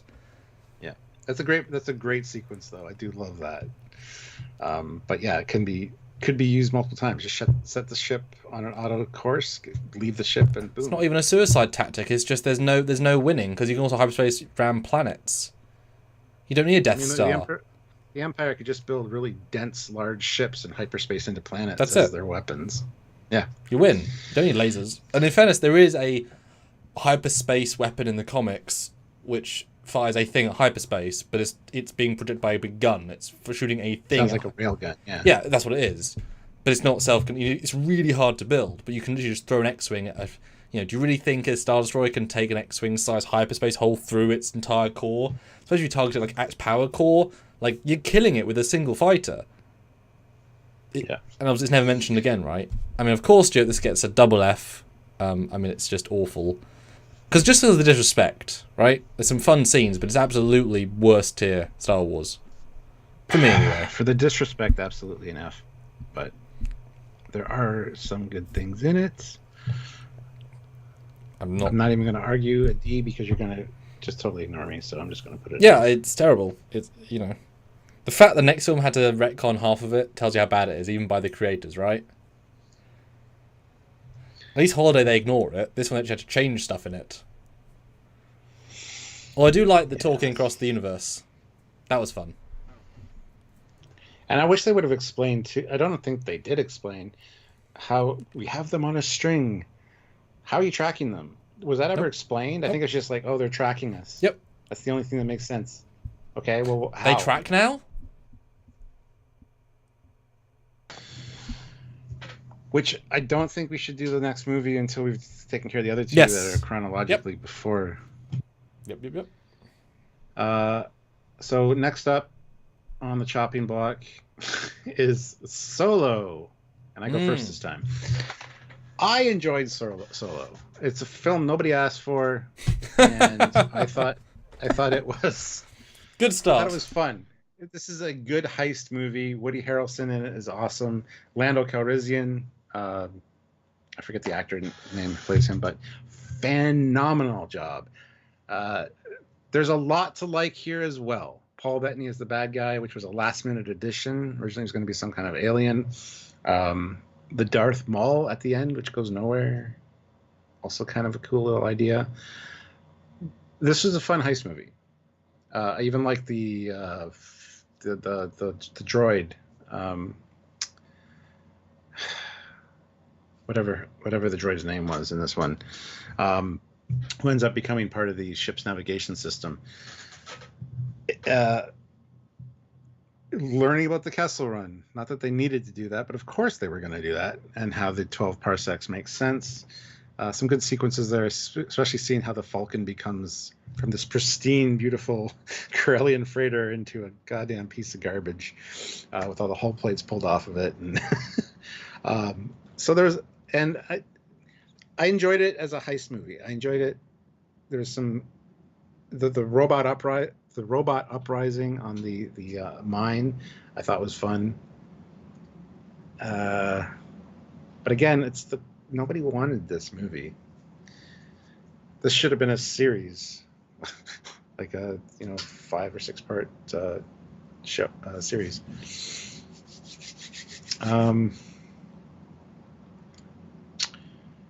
There are some slow moments. This does suffer from pacing issues. I'm not a big fan of the train heist in this one. It's visually it's an interesting idea, but I think it drags on way too long. And the whole plot twist of never trust anybody. Yeah, and Han shoots first. Love that.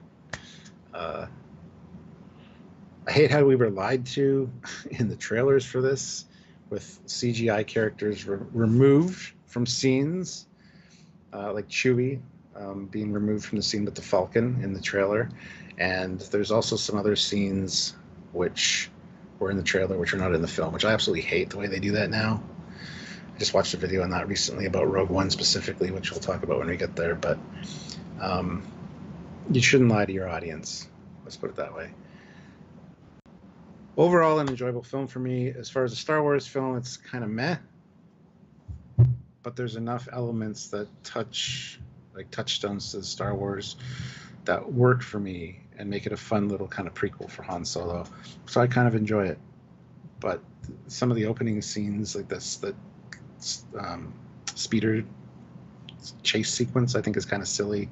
Again, just trying to show how roguey Han Solo can be and how much of a good pilot he is. We had to know where the dice came from that I never once noticed in any other film until they were a plot point in Last Jedi. Oh, I noticed them in Star Wars. So didn't know. The dice are hanging there. He hits them actually once with his head when he's sitting down. Set dressing, huge plot point, because of course it had to be. Yeah, this is a really weird one. This is the only film in the entire Star Wars saga that was we're going to make an origin film every other year. That's the way Star Wars moves forward. oh shit, it bombed. Cancel, cancel, cancel. TV shows. And now Filoni's taken over, and we're getting interesting Star Wars. It feels like Star Wars, because this is a weird sort of... It's prequel-y, but not made by George descendant, because Filoni was trained by George. He's very much his Padawan. He's preserving the George style. This is not that at all. It's its own really unique thing. It's doing very much its own Disney thing. It's very much a Marvel Disney film. It's not the Star Wars we know. And it's a failed experiment, but it's not a bad film, I think. I don't mind the Han Solo acting choice. There are better actors, but he tried his hardest. Lando was a good choice, tries his hardest. I like Emilia Clarke in everything, so she's nice in it. I love the Darth Maul cameo thing. I thought it was a really nice twist. I like the train heist. I thought it was really fun. I like the snowy bits where he gets his gun, and half of the origin stuff I liked. Half of it's ridiculous. His name is not Han Solo because there's no one with him. Like it's moronic. It's truly ridiculous. It's Last Jedi level stupid. That is stupid, and it hurts the character a lot. But I think most people forget about this film when thinking about the character of Han Solo, because it does not really add to the character. It makes him a super relatable, super silly, super weird. You don't want this film as a prequel to Han Solo. It's its own sort of unique thing. The other thing, this was almost completely finished filming when the two directors got shit canned. I think like 2/3, yeah. And Ron Howard was brought in and had to refilm most of it. And it suffers from that, as a lot of modern projects do. And you can tell there's a lot of disjointedness. Well, it's very safe, because that's what he was brought in to make it a very safe film. I'd love to see the original version. It'd be certainly funnier. But I like Woody Harrelson. I think it's excellent in it. And I like his girlfriend in it. I think the non-Star Wars bit, with them just doing a thing, I think is quite well crafted. The Kessel Run is weird. And obviously this is now we're in the Last Jedi era. They're getting fuel, where fuel is now a thing again. You can now hyper do the fuel to become fuel to go faster. It's definitely a film that you sort of forget exists. Yeah. Because it's that weird in-between era. If this had been made by Filoni and his team, boy, it would be better. A proper prequel. Like a proper origin prequel. Oof. Because he could have been there, with Clone Warsy things. He could have met Ahsoka. He could have been part of an integrated world, not just like this thing. I'm going to say... I've only seen it once. A mid-C. Yeah, I was going to say C. It's not a D, but it's not a B. But it's just sort of apathetic, yeah. Yeah. General Grievous, remember, for 19 months at the rank of Lieutenant, even though his name says General. So much. The sequels are a masterclass in what not to do. Yes. First tore down Han and Leia, deadbeat dad and failed politician. Second, Luke, failed loser uncle. Yeah, pretty much. Yes. Let the past die. Kill it if you have to. I mean, they say it right in the goddamn film. Yeah. Eric Martin, $10. Sequel trilogy suffered from no overall plan or vision. Absolutely. The one thing you do with Star Wars is have a vision. Because it's always had a very distinct, overarching vision. Alright, well, let's move on to the next one here, as we're kind of... Rogue One, Stuart. Talking about them. Rogue One. So for me, as I've said many times, it's 40 minutes of skip, and then 30 minutes of good, and then like 40 minutes of excellent. It's extremely segmented in my head. So the pacing is not very good. I don't like Saul Guerrero really in this. I know he's a character from the other stuff. That's where he's good, but I don't think he's good in this. Certainly to see they refilmed almost the entire film again, because he had one haircut in the original version, entirely different. I think the main lady's okay. She's not charismatic like Rey. She's just kind of there. Andor is fine. He's not great or anything. I like the dad, but he's just the actor. He just plays a very gritty... he's always a villain. He's not a villain once. I do like the scene with the X-Wings on the wet planet. I thought it was fun. Love the robot. He was great. Tudyk's great. I do like the battles on the planet. They're all good. The space battle's phenomenal. The Vader bit at the end is phenomenal. But it's a very, very long film. Oh, and I do like Tarkin. I think the ambition of that is ridiculous and wonderful and interesting. That one was a nice surprise for me too. Yeah, so it's very faithful. It feels like if they can make a New Hope action film with a modern budget, but without going over the top CG wise, Because even though those shots at the end of space are all CG, they feel like miniature on steroids. It's maintained a feel that's lovely. So like I said, the good is very, very good, but it's a lot of fine. A lot to skip in my mind. Yeah. I love this film. It is very much a World War II kind of spy thriller. Get the plans, get them to the, destroy the thing, and then die in the end. It's the GoPro footage camera shots on the X-Wings during that final battle, amazing. And seeing the Hammerhead push another Star Destroyer into another one and then hit the shield thing, amazing. Really great visuals there. And they even reused footage that wasn't used in Star Wars. So you see the actual actors from the 70s. Playing their Red Squadron equivalents. Masterclass. Yeah. And you got Blue Squadron, which they couldn't do Blue Squadron in Star Wars because of the blue screen. So the reason they didn't have Blue Squadrons for the Death Star attack is because, guess what? They all get destroyed doing this. I love that. This is another one that suffers from being filmed and then being refilmed. And this is another one that has a lot of shots in the trailer which are not in the film, which was disappointing to me because I was looking forward to seeing a lot of those shots in the film. As a matter of fact, that TIE fighter shot where she's going out to the end to send the message, that was made specifically for the trailer. No, just to make it more exciting, visually exciting. That was a great sequence. There's ways you could have handled that. Somebody flying around takes it out. Her shooting right through the thing. Like, you could have made that an amazing sequence. Instead, you just made it for the trailer to get people hyped. And there's scenes like, aren't you rebels? Don't you rebel? That scene's not in it. Similar scene, but not that exact quote. And also the scene where she's got in this outfit and you see the lights turn on. Great visual, not in the movie.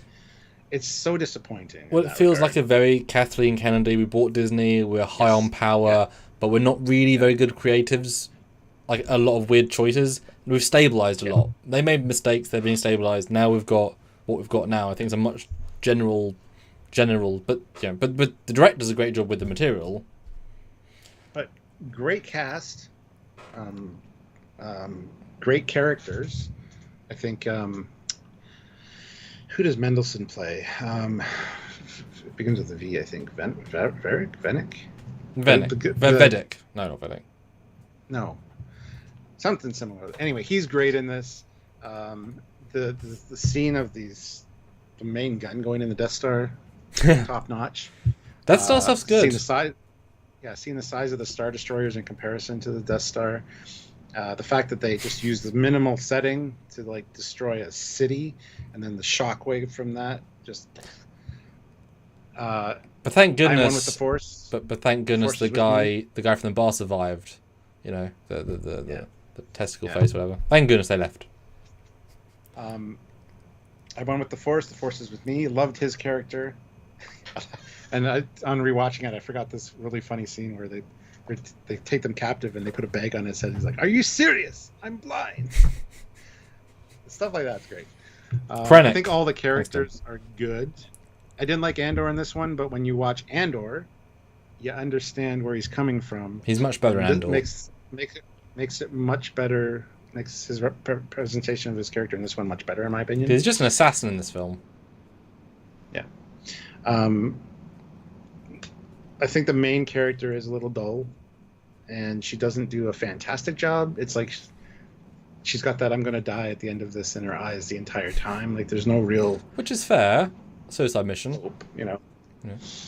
Tudyk is fantastic. His character is amazing. Mm-hmm. I think the cameo of R2 and 3PO is kind of shoehorned in, but I rather like it. I will say, though, I think all the main cast are a bit one-dimensional. Yes, but that's kind of the point. But that is, exactly, yeah. They're there to die. To be a memorable thing about them is the blind guy, is the guy with the gun, is the killer, but they're one-dimensional, right? Because like, they're not meant to be anything past the death of this episode. I mean, I'm happy to give it an A, because the great is great, but a lot of, please, take it out of the film, that is dull. I was personally thinking a B for me, even as much as I enjoy it. Because it does suffer from some pacing issues.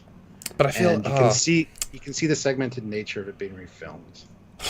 But it's such a fun way of seeing. I mean, I really am just thinking out a few segments from the end. Find the AT-ATs, right? It's so well shot. But yeah, I guess there is. Well, yeah. Well, okay, high B then. Because yes, there's not a lot of exceptional, but quite a lot of good, but a lot of not so good. Okay. Yeah. I guess it summarizes Attack of the Clones and Force Awakens as well. And that tacked on ending with Darth Vader was phenomenal. I think they missed a beat though.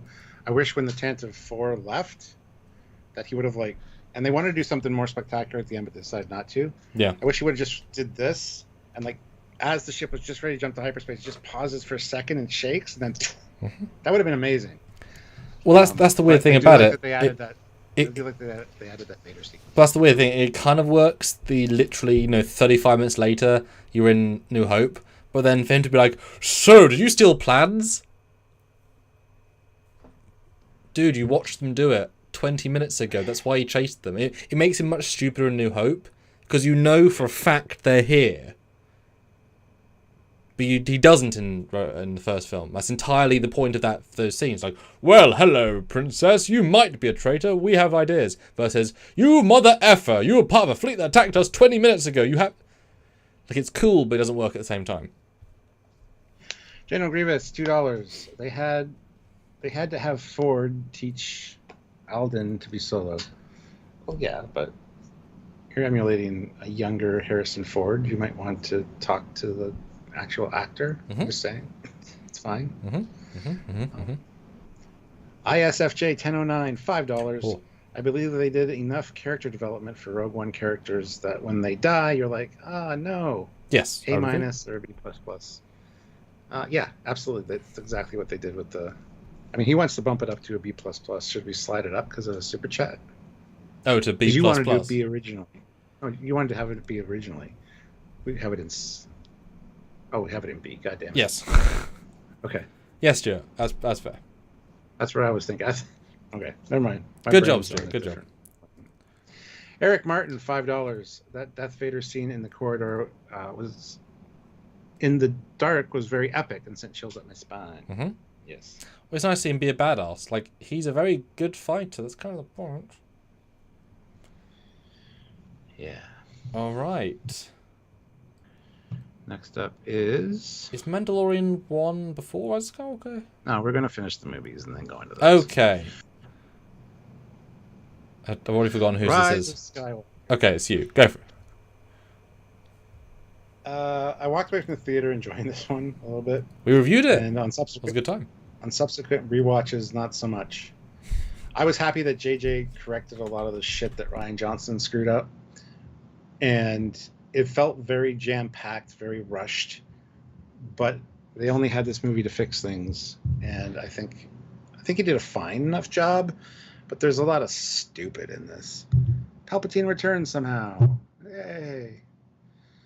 Chewie gets a medal at the end. Yay. Okay. Luke's not dead. He gets his lightsaber and it's positive. Texticle. Why would you name a goddamn planet Texticle? People automatically think testicle. You mean Exegol? Yeah, Exegol. Is that what I not said? You said texticle with a T like testicle. Exticle. Whatever. Exegol. Perfect. Testicle. It's exactly what it sounds like. It's as bad as Valsec 1. Ballsack 1. Anyway, we won't go there. Lando showing up was fantastic. Wish he would have been in the last one at the end when they called for help. Nobody's answering. Have a sequence with Lando getting a message and turn around and see Lando at the end of the last film. Would have been great. He's in this one. He's kind of all right. It was great to see him back. There's Poe's love interest lady. Always wears a helmet. Which, why? That was entirely stupid. Didn't need that at all. And a lot of the scenes in this one drag on way too much. That's one of them on that planet. I do like when C-3PO goes all Sith to decipher the Sith language. That was kind of great. And gets his memory reset. And then later gets the the backup from R2, which doesn't quite back him up far enough. I thought that was fun. I like that, and I love seeing C-3PO with the red eyes. Lots of little moments in this. The fleet at the end was kind of stupid. Again, look, these Star Destroyers just hanging out fully manned, and then to have them like running on horses on top of the Star Destroyer, like there's a lot of stupid in this. Han Solo returns to say, "Hey, kid, didn't see that coming," so that was a nice surprise. The Wayfinder, or the stupid knife with the outline of the Death Star. What? Somebody saw that and went, okay, that's where the throne room is. They're gonna fucking forge this. Dumb. So, like I said, I enjoyed it more initially when I first watched it, because I just felt like, yay, this wasn't Rian Johnson shit. But the more I watch this one, the less I like it. It has its moments, as they all do. They fly now, don't you know? Chewie is dead. Oh, wait a minute. No, he's not. So there you go. It's fine. It's better than The Last Jedi. But how much? That's what we're going to find out, I guess. How about you? What did you think? I mean, it's a film that had the impossible job. And I watched a behind-the-scenes thing about it very recently, that was really interesting, that JJ was given the offer to direct this 4 months before filming. So he had to do the full script. They used part of the other guy's script, who obviously left the project because creative differences. And his one sounded really crazy and cool, but crazy. And so they actually had to build sets while they were doing scripts. So they built this film around ideas they wanted to do. There is a Wayfinder. What is it? Well, we don't know, but it's important. We want the Death Star because visual. We don't know how we're going to get there. We want horses on it. And it kept changing. It was really, really... I think they didn't have the Wayfinder dagger until like the day before shooting. They just picked it out of a box. Like, okay, we'll go with that prop. Okay, that's the thing. Like, it was that level of fuckery that led to this film. It shows. It shows, right? Because, having force healing... At least it's set up, but ugh. It's a lot of stupid, but it's a far more enjoyable film than the last one. It's actually a ride. It actually is a ride. But to start off the film with hyperspace skipping, which is impossible, and track them in hyperspace, which they can't do because that involved the Star Destroyer from the previous thing that got destroyed. TIE fighters can't do that anyway. So the Star is entirely impossible. You can't... Like, that was the entire point of the Falcon having to load at hyperspace. One wrong move and we'll go into a star or planet. Oh no, we can fly into Bespin and out of Bespin and into another place within seconds, which also makes distances meaningless because you can go between two planets in 3 seconds and be chased. It's entirely like, you just ignore it. You ignore it. Palpatine being back. Look, he's back. The film got re-edited as well. Originally, Kylo Ren was in the middle. Whatever. At the end, clearly you should have had, we're doing a fuck you, we're going to fix all the other films. You bring in Ewan, you bring in Yoda, you bring in Mace, you bring in everybody who's alive, actor-wise, to come in as Force ghosts. So that in the very last minute, you have Rey, whatever the scene was, to stand up, and behind her, there's Anakin and Obi-Wan, and everybody lined up in one giant paycheck. All ghosts. And they just say, "We're with you, Rey." Like, that moment was obviously meant to be there. Instead you get little audio clips, whatever. Like, that was clearly thematically this moment. But then the Sith planet that obviously had ships and things, having a fleet of Star Destroyers, all with a weapon to kill a planet, which makes them all infinite death machines. Ridiculous. And using the Star Destroyers from Rogue One because they didn't want to build a new 3D model, so the wrong Star Destroyers too, which is just kind of funny internally. Like, they're the wrong ship for the job. They're old Star Destroyers. They already had new ones. But I like Palpatine in it. He's stupid and fun. I like Rey in it. She's kind of stupid and fun. I like Kylo quite a lot in it. Snoke being in a test tube. Yeah, that's great. Like, that's a great payoff. Having been in control all the time. I like the hand scene a lot. I love the fact that Harrison clearly said, "I'm not going to shave for this. I'm going to give you 2 hours. I'm not shaving for this. You cannot pay me enough." Because that's the thing. Harrison had them by the testicles, right? You'll pay me whatever I ask, and I'll turn up whatever I'm wearing on the day. I will not do anything. I will not cut my hair. I will not shave. You'll pay me $10 million for one afternoon or I'm not doing it. Like, you can feel that in the scene, and yet he gives a good performance. It's probably his biggest paycheck for least effort ever, but he's great in it. Leia's usage is clever but sad and underwhelming. Of course, it has to be. At least they sidelined Rose Tico, which we didn't even mention in the Last Jedi because she's so bad. She's so, like, who cares? But they sidelined Finn, wasted his character, everything. And we got young Leia as well with the lightsaber. Oh, that was fun. Training. Yeah, that was fun. Yep. That was good. We should have seen those the whole time. Lando was fine. He was just playing old Lando with dyed hair. Cool. And yeah, the end is like, why is every ship in the galaxy? Why weren't they in the previous films? The Death Star did not survive. The second Death Star did not explode and vaporize, and then most of it survive, including the throne room, which is on a tower. It wiped out all life on Endor. But thing is, it is so stupid, but you can tell they're trying, right? They're trying to make a good film. They're just failing in so many ways. The last film, they're trying to make a film that people are going to hate, but he likes. So it's definitely better than Last Jedi. I want to slot it a D. Happy with a D. Perfect. Because Phantom Menace feels like a real Star Wars. It's just, yes. Let's get to some super chats though. Yes. Classic for real, $2. Shout out to Hans' girlfriend in Solo being mega hot. Yes. Martin Jorgensen throws in 17 krona. Oh, thank you so much. Our ships cannot fly up. Oh no. They fly now. Guys, you lived during the Clone Wars. You know troopers can have flown for 30 years. It's not new. They flew in the second... Shut the fuck up. You're a goddamn stormtrooper. You know they fly. Should it get F tier as well then? No. It's better than Last Jedi. On principle, it's better. I agree. Classic for real, $5. Fun story. My uni campus had a special deal where we could see the Rise of Skywalker, and opening night spent $45 in total on tickets and snacks. Kind of pissed afterwards. It's stupid fun entertainment. It's kind of like Into Darkness.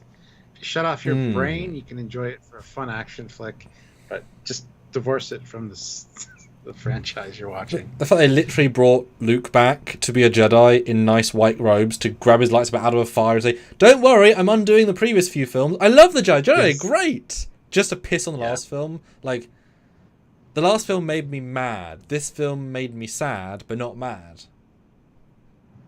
There's a difference, right? Yeah. All right. 2 hours. We still got a few shows to go, so let's speed walk through them. Excellent. Kind of. But guys, if you disagree, let us know via super chats. You can maybe move things around. Okay, so I guess I'm next. Mandalorian season 1, excellent. Oh, I'm next. Oh. No, you're next. Fine, go for it. No, it's fine. You go. Mandalorian, awesome. A tier or S tier. Sorry, S tier right away. That's it. That's all I have to say. It's amazing. Season 1's awesome. I don't remember all the episodes, which is probably a bad thing, but but it's really well shot, really well acted, really great use of cutting edge technology to make it very practical. The darksaber is great. The ending with Luke at the ending of 1 or 2. He's in 2. It has to be 2. Oh, yeah. How did season 1 end? I don't remember. Was it Gideon with the saber? We're missing a tile. Okay. Look at the tiles left. What are we missing?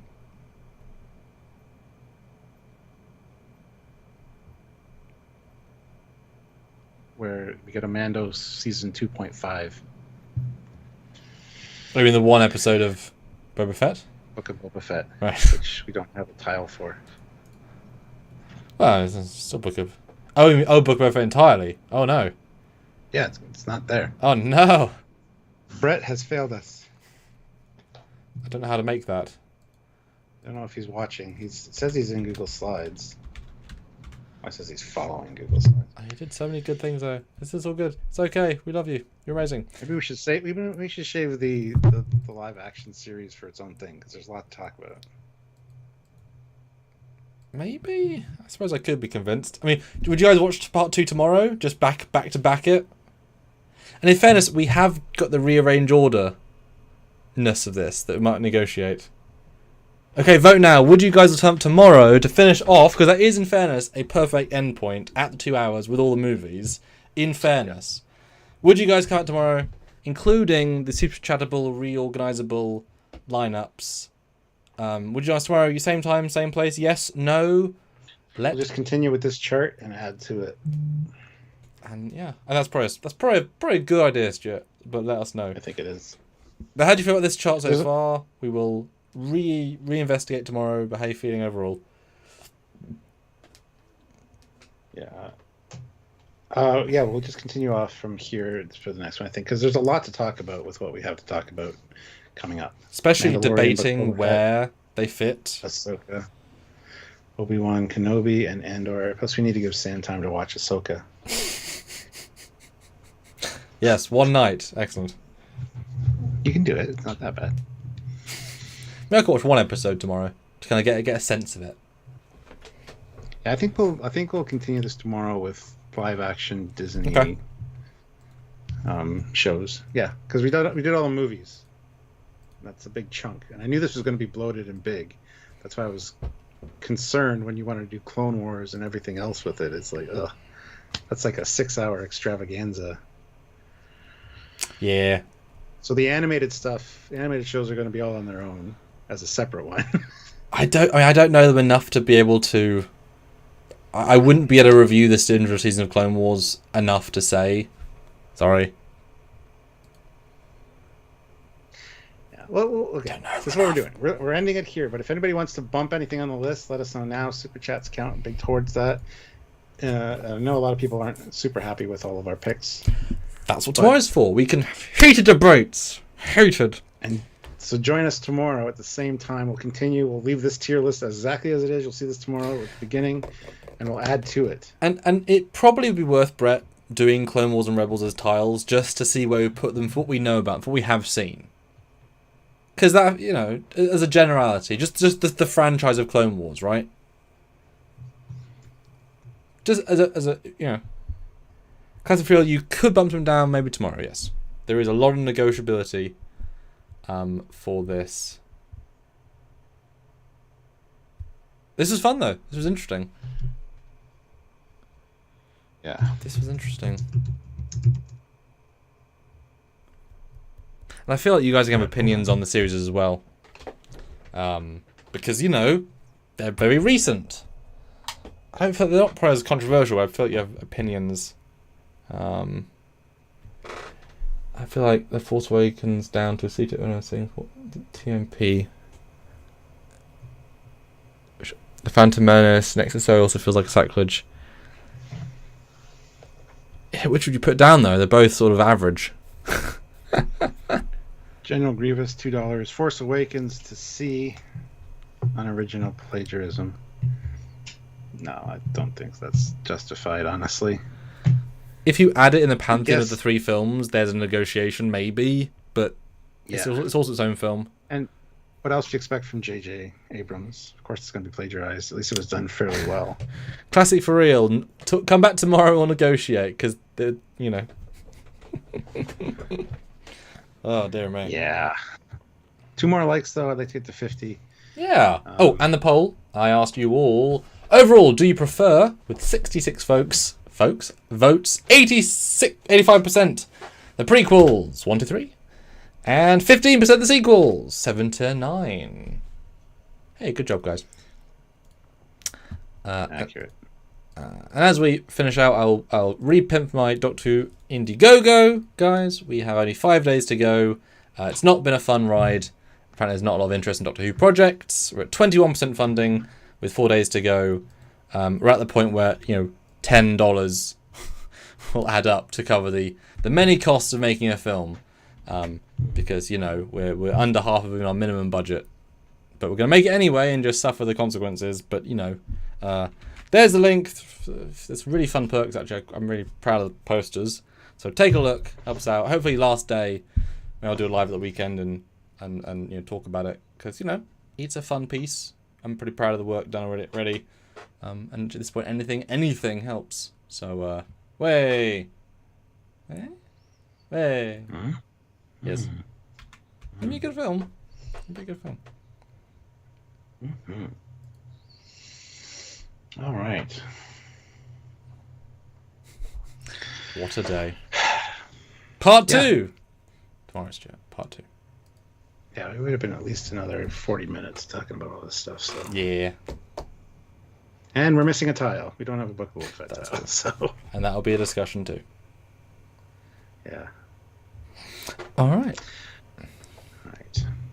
So until next time, which is tomorrow. Yes! He is Captain Foley. Awesome. Thanks guys for being here. We do appreciate it for sure. Thanks so much. See you tomorrow. Bye guys.